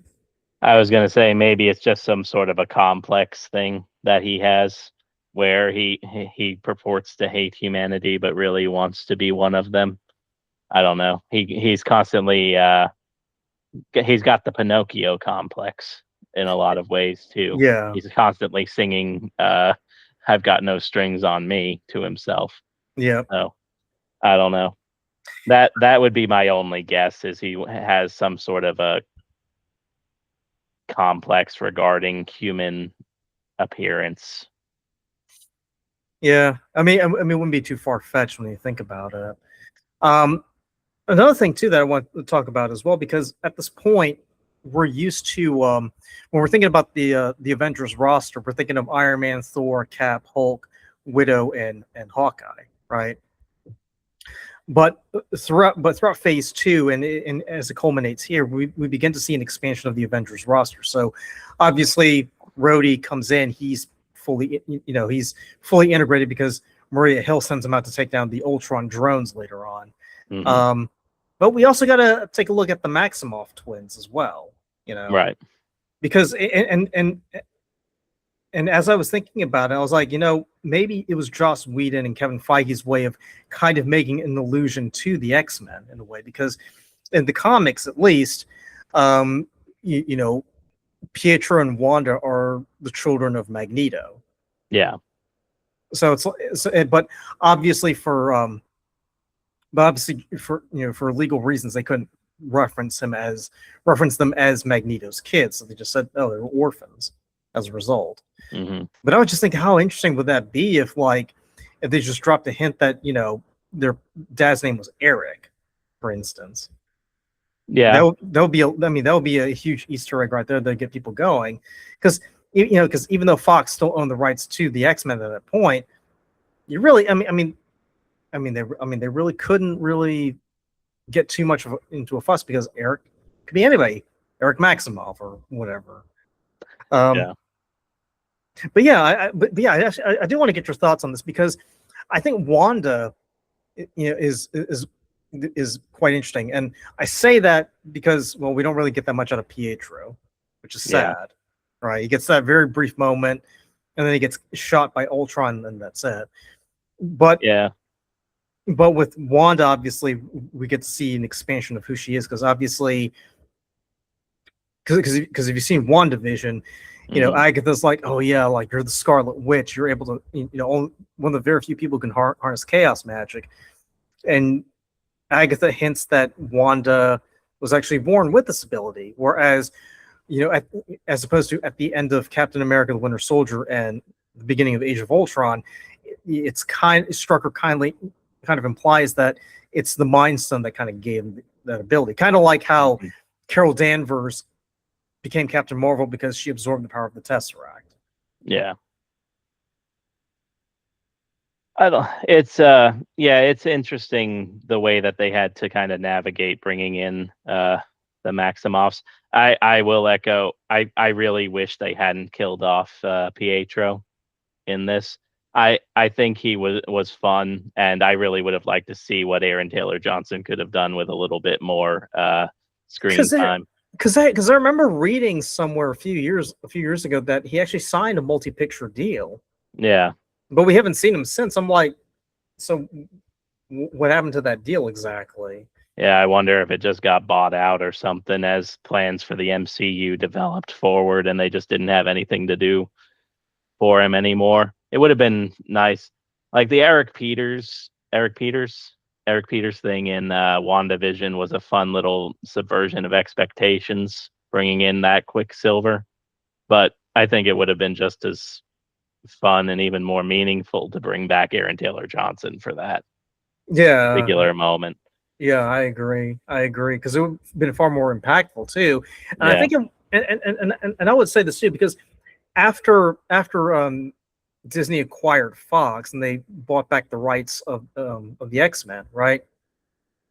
I think what they could have benefited from was that they kind of expanded on Wanda's and Pietro's family to where, I don't know, because you remember was it like the penultimate episode of WandaVision where they're with their family in Sokovia and the place gets bombed.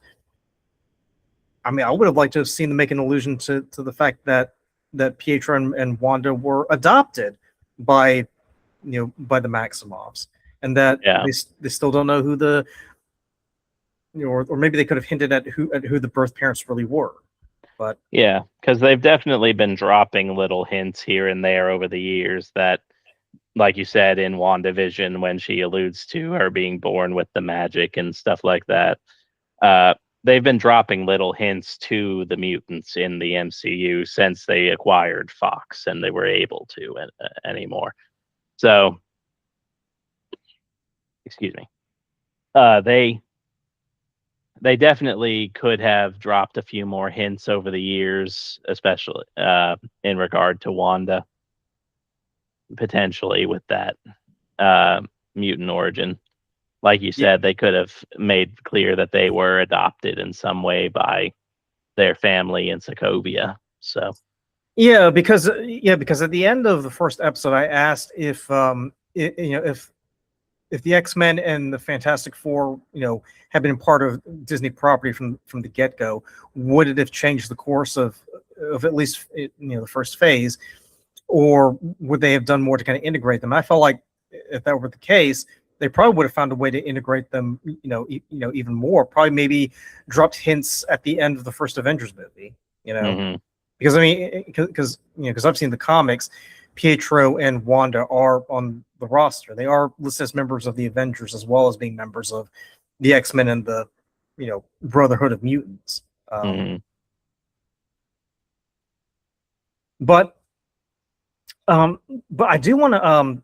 I also want to take a look at the greater role that the Infinity Saga plays because for phase 2 it begins with Thor, the Dark World, where we see the ether, and then Guardians of the Galaxy introduces us to the Power Stone, and then we come to find out in Age of Ultron that the Mind Stone is in the scepter this entire time. That's how Loki was able to mind control everybody, right? How did you feel about because Thor gets this vision of the Infinity Stones? How did you feel about that inclusion in there? Did you feel like that was warranted, or did you feel like that was shoehorned and maybe they could have weaved that in through in previous movies before dumping it in Age of Ultron? That's a good question. That's a loaded question. Yeah.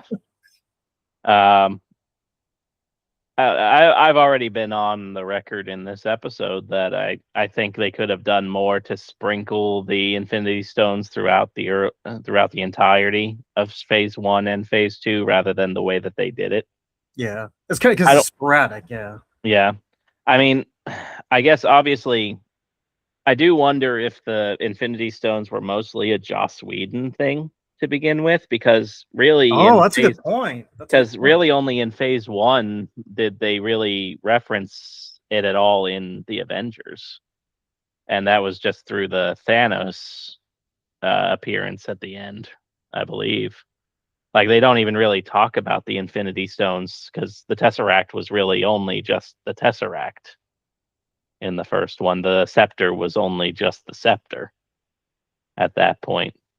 So I do wonder if maybe the Infinity War was just kind of Joss Whedon's thing, pushing everything forward. And then would he have been the one to do the third Avengers movie if he hadn't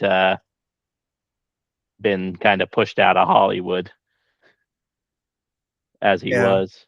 But I do wonder if if the Infinity Saga was more of Joss Whedon's thing than the overarching plan initially of Marvel. And then Marvel was just like, okay, we've got these things set up now. We can go with it more. Because even through a lot of Phase 3, I mean, I need to rewatch the movies again, obviously. I don't recall even really a whole lot of the Infinity Stones being discussed in Phase 3 either, outside of certain instances. Yeah, because Doctor Strange, sort of talks about it when they discuss the Eye of Agamotto. Yeah. Obviously, the two Avengers movies, I mean, obviously going to talk about the Infinity Stones. And then Captain Marvel, it's more of like an afterthought, really, when they talk about the Tesseract. Yeah. Really. So I do wonder if that's mostly just a Joss Whedon thing that was carried over through the overarching story of the Avengers films, because they had set up Thanos throughout the Avengers movies specifically. Well, to piggyback off of that, is it one of those things where they wanted a unified storyline because they wanted to create this common thread going on, and Joss Whedon said, "Oh, how about the Infinity Stones? That could be the thread right there," because I can't say for sure, but it just seemed like they really had no idea of how they were going to link it all together, apart from them just saying, "Oh, they all exist in the same universe," right? Yeah. Because maybe Feige was like, "Look, I'm just happy, to let people know Captain America, exists in the same universe as Iron Man and Hulk and all that stuff." Joss Whedon, to his credit, probably would have been like, "Well, no, we've got to go much deeper than that. It can't just be an acknowledgement that they all live in the same universe. There's got to be something much greater playing in the background. That's why this is happening, right?" Yeah. Now, obviously, the main plots in these villains, so like Loki invading Earth or Ultron wanting to destroy everything, those are going to take top precedent because they represent immediate threats to the Avengers.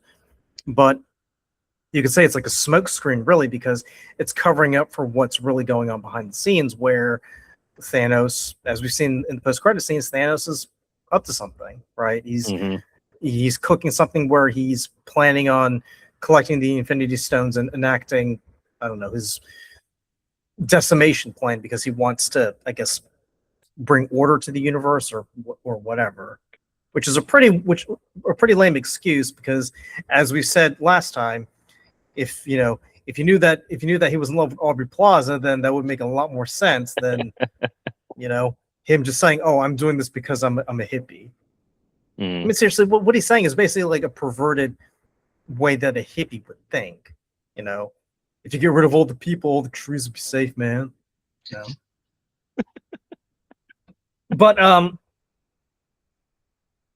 But I gotta say, I gotta say, because with Age of Ultron, we're introduced to a larger Avengers roster, right? So obviously you got, because Falcon gets introduced, which kind of surprised me. I'm like, okay, like I haven't seen him since Winter Soldier. Like they're just gonna bring him here just because they can, right? Like, all right, they got Sam there. Hi, Sam. How you doing? Rhodey, Vision. Obviously, Vision gets brought in because Mhm. they need him in there, and I guess I like Paul Bettany. Paul Bettany's a pretty cool guy, and then Yeah. Wanda Maximoff is there. So now, now you've got a much bigger roster of the Avengers. I'll be honest with you. I wasn't happy about it, but I wasn't upset about it either. I was just kind of apathetic. How did you feel about them kind of expanding the Avengers roster? I mean, it makes sense to an extent. Narratively, you kind of need to expand a little bit more, I suppose, with each given one. I mean, good lord, at the end of Endgame, there are like what 150 heroes that are adopted into the Avengers at that point. Uh, I don't know. It makes sense to me to bring Vision in. It makes sense to bring War Machine in as kind of that Tony analog. Falcon would make sense only because Steve trusts him. I mean, they did have that one scene where they were talking about their little side mission during the party scene earlier in the movie, which is to find Bucky. But outside of that, I think that's part of the reason why Falcon would be there.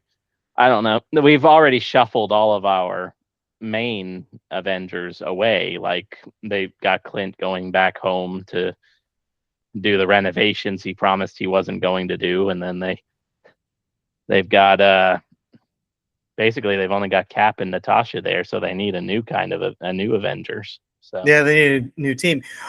Because Thor is going off on his quest for the Infinity Stones. He's pretty much decided he doesn't want to rule Asgard anymore. The story, I tell you, the one that kind of like interested me was the fact that Hulk just takes the Quinjet and just goes off somewhere.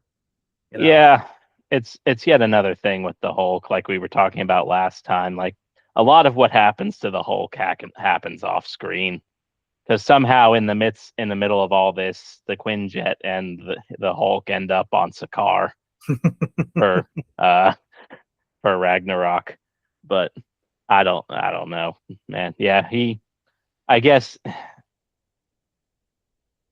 it is also weird because, they make such a big deal of Banner and Hulk being two separate entities, but Banner spent this whole movie talking about how he's a monster who is better off on his own because he can't hurt anybody. But then Hulk is the one making the decision to go into the Quinjet and fly away and isolate himself from anybody. I don't know. It's a weird line that they always draw with where does Banner begin and where does the Hulk begin? Where does Banner end and where does the Hulk begin? Yeah, and it's at that point you begin to wonder if maybe they're not aligning to a degree. Yeah. Speaking of additions to the roster, right? So as soon as we are introduced to War Machine, Falcon, Wanda, and Vision, they're pretty much at the new Avengers facility, where it holds some certain documents that interest Hank Pym, and then Scott Lang is sent there to infiltrate and steal. And as you alluded to, and as we'll see later on, Scott Lang and Hope, they would end up becoming members of the Avengers rosters themselves. So let's go ahead and take a look at the last movie of Phase 2, Ant-Man. And I mentioned this last time, so I'll just bring it up briefly. So in the original lineup of the Avengers, at least in the comics, right, it was Thor, Ant-Man, Hulk, Iron Man, and Wasp, and then Cap would pop up later on. And Hank Pym and Janet Van Dyne were the original members of the Avengers, whereas here, Hank Pym is just, he's basically an old guy, again, making allusions to Miss Havisham. He's decided to lock himself away because, he just can't deal with the real world. And and he's since retired the Ant-Man persona. Although I will say, at the very beginning of the movie, I thought it was pretty interesting just to see a de-aged Michael Douglas like walking around. You know? Yeah. What did you think about that? I remember even the first time in theaters looking at that and being like, this is a bit unsettling. That technology has grown a lot in the last few years. Like, some of it looks pretty solid. That one is not so much. And I don't think it's helped that while Michael Douglas still has virtually the same voice he did from Gordon Gekko to now, Yeah. it's a lot more older and gravelly, and it's not affected at all by yeah. effect. Because you remember in Endgame where we see a brief cameo. It's like, he still sounds pretty old, dude. Like, you expect me to, because he's like wearing the big wig and everything. It's like, I don't know. He still sounds like an old dude, man. It's one of the big problems I had with the de-aging at the beginning of Dial of Destiny, Indiana Jones and the Dial of Destiny, is you've got young Harrison Ford and he looks pretty good, but he still sounds like modern day Harrison Ford. Well, another thing too, since we're on the subject of of de-aging, there's also the issue that I have with them replacing actors who have since passed. So a few weeks ago, Lee and we did a review of Rogue One, right? And one of the point of contentions was the fact that they include Peter Cushing in there, and we pointed out how both Peter Cushing and Carrie Fisher's inclusion via hologram or whatever, it was a bit unsettling, because you had actors kind of standing in and delivering the lines, but then you put that digital mask over them, and it's like, we can clearly tell this is a special effect. Like, this is really, really bad. Like, and no shade against the actors who are playing them. Like, they try their best to get the cadence down, but it's not the same. Like, why even have them in there? Well, excuse me. The Cushing one I didn't have as much problem with. Like, you could tell a little bit with the Uncanny Valley, but that one didn't bother me as much as the thing that bothers me with that one is more the ethics of bringing back a deceased actor to be portrayed in that way. Yeah.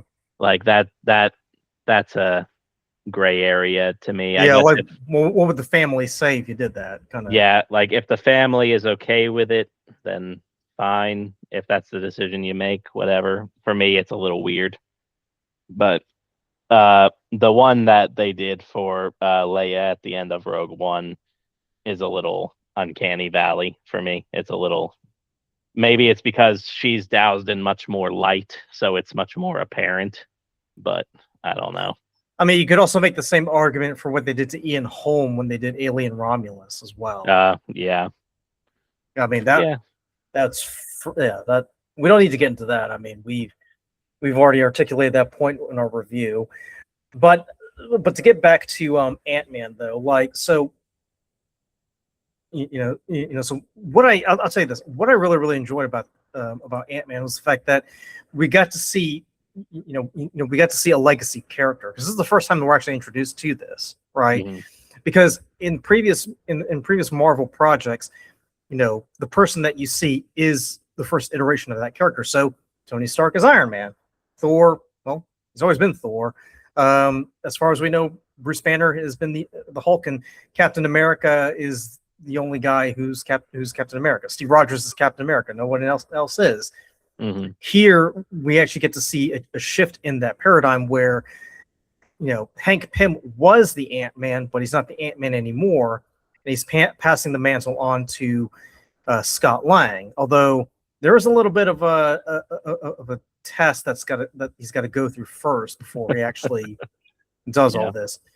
But to Scott's credit, Scott is able to think on his feet. Mm.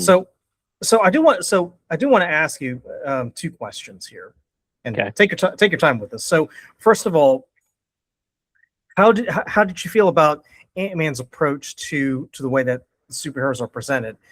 Are you okay with Hank Pym passing the mantle on to Scott Lang, or would you have preferred, they kind of followed the same formula where, the character you see on screen is the first iteration of that character? And the second question is, how did you feel about the fact that we're introduced to just Scott Lang as Ant-Man, and we're not having, Hope Van Dyne put on the Wasp outfit just yet? Like, was it a good move so that, Paul Rudd can kind of carry the movie on its back before Evangeline Lilly kind of suits up? Or did you kind of feel like maybe we could have benefited from seeing the Wasp, enter the scene sooner than later? It's a thinker, so. Yeah. I've never really thought anything of it in terms of Scott Lang being technically the second iteration of Ant-Man in the universe. I've never really considered it. It doesn't really bother me all that much. I kind of like the idea that Hank was developing these powers a long time ago. He went away from it after what happened with Janet, and then finally something comes up and he has to pass that along to a new generation. Yeah, that's never really bothered me all that much. As far as I'm sorry, what was the second part of the question? So do you think it was a good idea that the only superhero in this movie was Ant-Man, or do you feel like maybe they could have benefited from from Hope putting on the suit and joining him rather than in the second one where it's Ant-Man and the Wasp? Personally, I didn't have much issue with it just being Scott's movie where I think the main reason that is more than anything is they needed some sort of tension between Michael Douglas and Evangeline Lilly. I think they needed that to show that relationship was strained and everything else. I think they wanted something there. I think it was fine to not have Wasp show up right away.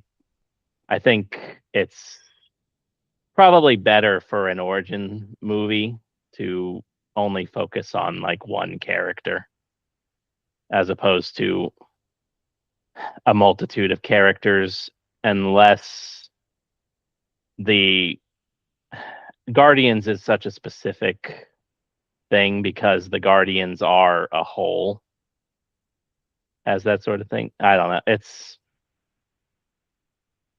I'll leave it at that. I think Ant-Man was fine just being Ant-Man, and then having Evangeline Lilly take up the role in the second movie was fine for me.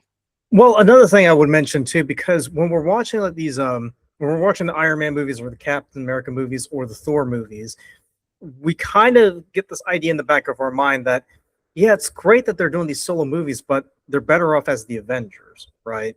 Mm-hmm. So, so at this point, now we've got two Avengers movies. It's like, yeah, they're the Avengers. It's like, yeah, you can try to have them solo out as much as possible, but in our minds, we associate them as being part of a team. Whereas Ant-Man is kind of like, you could almost say it's like a clean slate because it's them being able to tell, a standalone superhero movie without them being burdened by the Avengers or any other team. Yeah, he doesn't have any real connection to anything in the Avengers sort of oeuvre at that point, so it's much easier to focus on him just as his own solo hero rather than, okay, here's Wasp, here's Ant-Man, we're trying to do this whole thing. So, well, another thing too is the fact that when we're introduced to Hank Pym, he doesn't really trust Shield, right? yeah, And he doesn't, and he develops like a personal animosity towards Stark. And I kind of get the feeling, because as we'll see later on in Civil War and Endgame, Scott kind of carries that antipathy towards Tony Stark. And I'm like, I'm like, okay, so does he just not like Stark because Hank told him not to like Stark, or what? because I felt like Scott really, couldn't care less about Tony Stark, but he kind of develops that animosity towards him just because Hank kind of like puts that in him. You know what I mean? Oh yeah, I mean, if I put myself in Scott's shoes for a second, if this guy who is giving me this chance to be something better than myself, and be proud of myself and make my daughter proud for the first time is telling me, hey, this guy is not exactly the best guy, it's going to seep in a little bit. I mean, whether it should or not is another question entirely. But I mean, if you grow up and you're in your house with your parents, and your parents have a viewpoint about somebody in particular, you're more likely to adopt that viewpoint than anything else. True. It's kind of the same. I would argue it's kind of the same concept, just in a more concise form. True, but at the same time, you would also have the wherewithal to know as you mature and as you meet, the people that your parents said, oh yeah, they're terrible people, you shouldn't associate with them.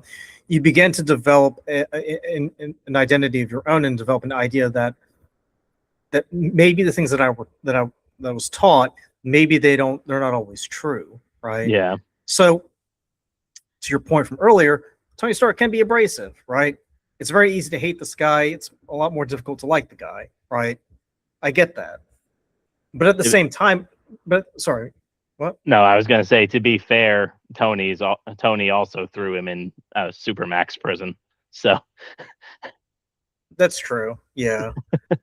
I mean, if someone throws you in prison, I don't know if you're going to be their biggest fan. But at the same time, it's like, I do like Scott because he does think on his feet, and he's very, he's well-meaning and he wants to do the right thing. Mm-hmm. But at the same time, I feel like this guy there are moments where he doesn't really think for himself, really. Like, he follows Captain America because he likes Captain America. He respects him, right? He listens to Hank Pym because Hank Pym is his mentor. I mean, that's fine. I mean, when you're being mentored by someone you don't know too much about what's going on in the wider world, you kind of listen to them because they've got more experience. Yeah. But that being said, it's like, well, if you actually met Tony Stark, like, maybe you might change your views differently, and you kind of see him shift his views a little bit when they go to meet with Tony in Endgame, right? And Tony's like, listen, I really want to help you, but I've built a family. I don't want to lose what I have. Yeah. And you would think Scott can sort of understand where he's coming from because he's a dad also. Like, I mean, as much as you want to cast aspersion on him, at the same time, it's like, I can, in a weird way, I can sort of empathize where he's coming from, because if I was in this position, I would feel the same way. I mean, hell, I mean, we're talking about a guy in this movie who hadn't seen his daughter in quite a while because he was in prison. Yeah. But another thing that I will say too is that the crew, because we really don't see that much of a crew with the other heroes apart from maybe the Warriors 3. Yeah. But even the Warriors 3 doesn't play that big of a role. Luis and the crew, man. Let's talk about these guys, like David Dastmalchian, Michael Pena, and T.I. Man, what a crew! Just absolute joys to watch on screen. Especially Michael Pena is just killing it in these movies. Like, he's just so earnest in. I can't tell if he's playing a character if it's actually him, because again, Yeah. so it's like, man, so I was going to art gallery and we're looking at a Rothko, but I'm not really much into Rothko. I'm more of like a cubist. I'm like, okay, Yeah, there's a lot more of this guy here. Yeah, you can't. That's what makes it so great, is you can't tell if it's Michael Pena playing this character, if it's just Michael Pena just spouting stuff off the top of his head. It's just, and then the other two, Dastmalchian and T.I. They're a lot of fun in this movie. I mean, you want to talk about chemistry, because when we talked about the Incredible Hulk, there was literally no chemistry between any of the actors. Here, it's like they're just playing off each other. Like, like, here you go. Like, here's my lead. Okay, I got your lead. I'm going that way. My favorite scene is when they drive up to Scott's house in that van to see the cops like, okay, we're backing up, we're backing up, we're backing up. I love that scene, man. I love this movie. This is a fun movie. That's the thing though, because it doesn't take itself too seriously. Like it Yeah. knows it wants to tell a good story, and it does a pretty good. I was to say, props to Peyton Reed for being able to tell a pretty good story. Mm-hmm. Like kudos to him, and it makes me kind of sad to think like they're not really going with that approach, because especially when we get to phase 3, like everything just gets dark. Yeah. And it's like, holy shit, like who turned the lights off here? Like when did it get dark? Like I thought we were all having fun, like Joss Whedon's like going around making jokes and everything. Listen, even in the Age of Ultron, things began to get a little bit darker, you know? Yeah. So it was really nice to see like Peyton Reed actually like giving us something that was like really loose, really fun. Everybody can just hang out and relax. And he had a pretty good ending too. Mm-hmm. So I gotta ask, so what was your favorite scene in the Ant-Man movie? Because I thought the one where they were in on that street and they were backing out when they saw the cops was pretty good. Oh yeah, that one's pretty good. Shoot. God, there are so many. I'm a sucker for it's completely inconsequential to the plot whatsoever, but anytime that Paul Rudd and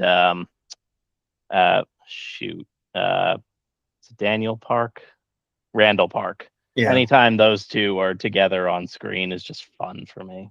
They play off each other naturally. But that's in Ant-Man 2. So yeah. Shoot. This one, let me think. Yeah, anything with Michael Pena is automatically up there. I every time I think of this movie, I think of that dang what is it, Baskin Robbins scene. Oh yeah, the kid's asking for a burger. Yeah, that Baskin Robbins scene is really fun. Like that really sets the tone really well, I think, in terms of like where the humor balance is going to be in this thing. I will say I will say that it's funny too because having watched this movie and then watching Endgame again, I'm like, of course it's going to be a heist movie. Like they are like that's the only way they're going to answer that question is to make it a heist movie. Yeah. And it works so well for this because as I said in the last episode, once you get to phase 2, that's when they begin to start experimenting with like different genres. So obviously Captain America, the Winter Soldier is doing like that political thriller, espionage kind of thing. Guardians of the Galaxy, like it's pure sci-fi film. This is a heist movie, first and foremost. It just happens to have a superhero in it, but it's a heist movie. And what we've got here is Darren Cross, who was a protege of Hank Pym, who's a little, should we say, a little bit unhinged, right? A little bit. Because he's searching for the holy grail of the Pym particles. Because Hank Pym, when he left Pymtech, decided he wasn't going to share that information with anybody, which is fine because, as he says, this has real world ramifications, right? It's not something as pedestrian as the Iron Man suit whatsoever. So when Darren Cross finally manages to develop or replicate the Pym particles, that's when things go from 0 to 100, right? Because at that point it was a pretty slow burn where it was pretty much Scott just learning how to be the Ant-Man. But then once Darren comes through and says, "I did it. I replicated your Pym particles. It's a go." That's when things kind of start going into overdrive. And let's not forget too, because because earlier in the movie, I think it was Pym or it was Hope who said that no, it was Pym who said that he originally owned the company and then he was voted out by the board, and that Darren since taken over the company has created the Yellow Jacket suit, which the idea is to do what Tony Stark used to do and weaponize technology and use it to the benefit of whoever can pay the highest price. Mm-hmm. And another thing that I will add too is that what's unique about Hank Pym in this case is that in the comics, Hank Pym goes through a lot of different personas. So originally starts off as Ant-Man, then he goes to Giant Man, then he goes to Goliath, and then Yellow Jacket, because that was one of his costumes. So I thought it was interesting how they took the Yellow Jacket persona of Hank Pym and kind of turned it into a villain for Scott Lang to fight. But what did you think of Darren Cross? Did you think he was a pretty good villain? Do you think it was pretty complex, or what? No, he's just a crazy guy. He's just a he's a crazy guy, but he's crazy in a fun way because Corey Stoll is just having a blast, I think, playing him. He's the Mad Hatter, basically. That's what he is. That's all it is. You're exactly right. That's all it is. He's just trying to one-up Hank while also just getting his. So I really enjoyed him. There's nothing to him. He's just another bad guy in the solo MCU repertoire. Did you enjoy the fight scenes? Because as I'm watching when they're in Cassie's bedroom, like it looks so epic, but then like if you were to put yourself in Cassie's shoes and watching it, it's just like a bunch of little pieces just flying off. And just like my favorite was when they threw the little Thomas the Tank Engine train because of the windowsill, just like it just like clatters the way that a plastic toy does. Yeah. That's something I will say for this entire movie. I think the way that they utilize the shrinking and the growing technology is amazing.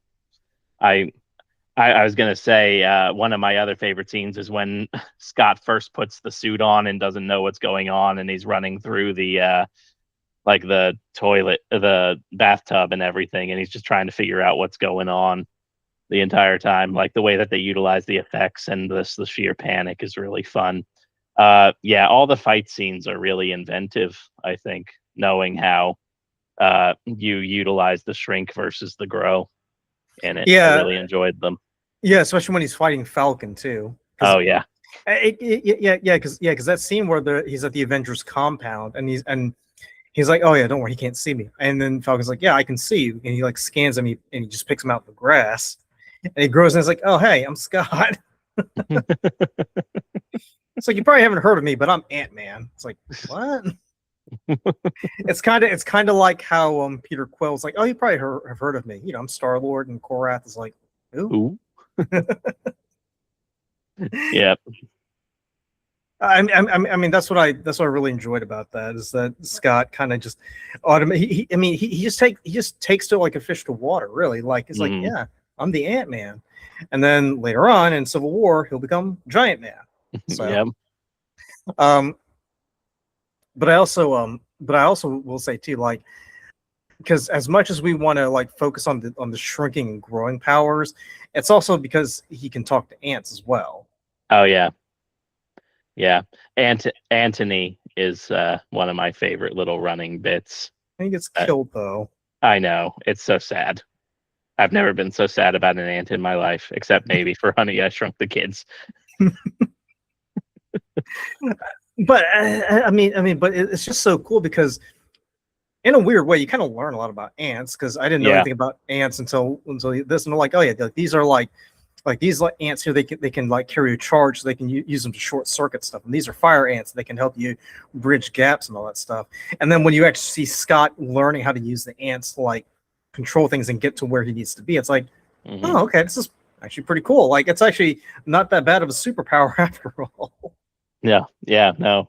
You really wonder how, when you first talk about Ant-Man, you wonder about like how great can that really be? And then you see them actually put all of his skills and sort of abilities into action, and it's like, okay, that's pretty cool.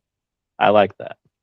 Yeah, because he can talk to the ants too, and because especially when they're getting ready to like infiltrate the Avengers facility, he's like sending out all these different squadrons to go, I guess, land on the place. I'm sorry, but that's like I thought that was a pretty cool scene. Yeah. And then later on at the end of the movie, when Scott talks to Luis, and Luis tells him about another job, it turns out, oh, it's Falcon. Falcon's asking around for any heroes. It's like, oh, what kind of hero are you looking for? Are you like looking for someone who can shoot webs or what? Hmm. Nice allusion to Spider-Man, by the way. Yeah. Yeah. I don't remember when they had finally made the deal to get Spider-Man in there or not. I wonder if it was around that time that they were Yeah, set that up. But yeah, I think it was roughly around that time because it was like 2015, 2016-ish. yeah, So, but yeah, like I totally I can totally understand why people love Ant-Man, and I'll say this too, like as much as I want to harp on the fact that they didn't really follow the original storyline for how the Avengers came together and who was on the Avengers rosters. At the same time, it's like I'm kind of glad they have at least one hero, at least one hero on Earth who isn't with the Avengers. He's off doing his own thing, right? yeah, Because really, like when he does get incorporated into the Avengers later on, it's more of like out of necessity, just because they got to deal with Thanos, and it's a much greater threat than you know Loki or Ultron or anything like that. hmm Um, but yeah, I mean, I really don't have anything else to add to that. I mean, I will say the one thing that I do find interesting is they keep making all these allusions to the Avengers, right? So when Scott is training, or when he's escaping, he lands on a newspaper that they mentioned Sokovia, or when Hank Pym was like, "Oh, well, you can't really talk to the Avengers because they're busy dropping cities out of the sky." It's like, okay, so they're aware of what's going on here, but they're off doing their own thing. yeah, yeah. That's a great bit when Scott is talking to Hank and he's just like, "I have an idea. We should call the Avengers." Like that's I will. I don't think you could have cast anybody better for this than Paul Rudd. Like I think Paul Rudd is uniquely designed to be this character, the way that they conceived him. Yeah, it's Uh, it's kind of like how RDJ was meant to play Iron Man. When you think yeah. about it, you So know. like Paul Rudd is one of those most perfect castings in the history of the MCU, and I applaud them for it. Well done. I kind of wish, and this is my only complaint, I kind of wish that they would kind of give him the Thor treatment, Mm, because initially like Thor was going to get 3 movies, but then he did Love and Thunder, and then and Chris Hemsworth is open to coming back as Thor anytime. I kind of wish they would kind of do the same with Paul Rudd, where they did Ant-Man and the Wasp, and Quantumania. Kind of wish they would have done at least one more Ant-Man film. yeah, yeah. It'd be nice to get one more to kind of get the taste of Quantum Mania out of the mouth. I mean, Quantumania. If you think about Quantumania, was the Dark World of the Ant-Man movies. Mm, It's like the first two did pretty good, and then Quantumania came along, and then once you found out what Jonathan Majors was doing, it's like maybe we should sweep this one under the rug. Like, yeah, I mean, it would be nice. another way to think about it is maybe the Dark World isn't as bad. Yeah, yeah. Maybe that's part of it too. Is like I've seen like how bad some of the MCU stuff can be, and it's like Dark World isn't that bad in comparison. Yeah, exactly. Well, Brendan, I just want to thank you for taking time out of your day to come on and discuss, phase two with me. I know Bradley was supposed to be on, but he had a personal thing come up, so hopefully we'll get to see him when we do our third episode where we look at part one of phase three. And do you guys have any plans for any other videos or anything coming up down the pike? Got a few ideas in mind, at least for myself. I'm still working on some like early film history videos, some like short form stuff. I want to branch out a little bit, do some more things. I've slowly but surely been watching all of the mainline like Disney animated movies and kind of like ranking them as I go along. I'm thinking Okay. about turning that into a video at some point Okay. Cool. once I finish. So uh there's some plans for things, and then like you alluded to at the top, I'm going to be cutting up some of these Avengers discussions to make some episodes to go along. But yeah, we've got plans. We just need to find the time to execute them sometimes. No, you did mention that you guys are reformatting the show. Like, can you give us any idea of what that's going to look like going forward? Or We're going to be adding some visual elements. The plan is to put in some to get some cameras set up and have an actual live feed of the show, because right now most of our episodes have just been the audio of us chatting, and then we've just got our logo splayed across the screen. But the plan is to get a couple cameras set up so that we can actually have ourselves be there, maybe integrate a little bit of clips here and there, try to avoid that copyright problem, and then just go from there. That's the biggest plan we've got right now, and trying to keep ourselves a bit more focused and concise in certain areas. There, if you look at some of our previous episodes, they can get a bit extraneous in terms of. That's always the issue right there. I think the problem is that you have so many things to say, and it's like, well, you need to kind of narrow it down to the main talking points and kind of keep it that way. And we've kind of, and I was gonna say, at least on our channel, we've been able to keep it down to at least under 50 minutes, which is pretty good, all things considered. But yeah, I mean, it's pretty good. You guys are retooling and changing things up a bit. Have you guys, or have you created like a new intro yet? No, nothing like that. I don't think. I think we might create something eventually once we get there. That hasn't been like a major concern so far, but. Gotcha. Well, for the time being, don't use disco music, because we're using it for our intro. I will definitely avoid trying to cramp in on y'all's style. I mean, listen, I've been playing around with AI for quite a while, so I'm just having a bit of fun. But yeah, I mean, everybody check out StoryProof. These guys are gonna be putting out videos pretty soon. Like I said, Brennan's taken the reviews that we've been doing for the movies of the MCU, cutting them up and putting them up on the channel. So check them out. Link will be in the description below. And let us know down in the comments below what your thoughts are. What's your favorite movie of Phase 2 of the MCU? What are your thoughts? Do you agree with us, or do you think maybe Thor: The Dark World isn't as bad as it is? And do you think maybe they could have cast someone else to play Hank Pym, or do you think maybe Scott Lang was perfect as protagonist of Ant-Man, among many other things? And I just want to thank everybody for taking the time to watch us. Remember to like, comment, subscribe, and as always, we will catch you on the next one.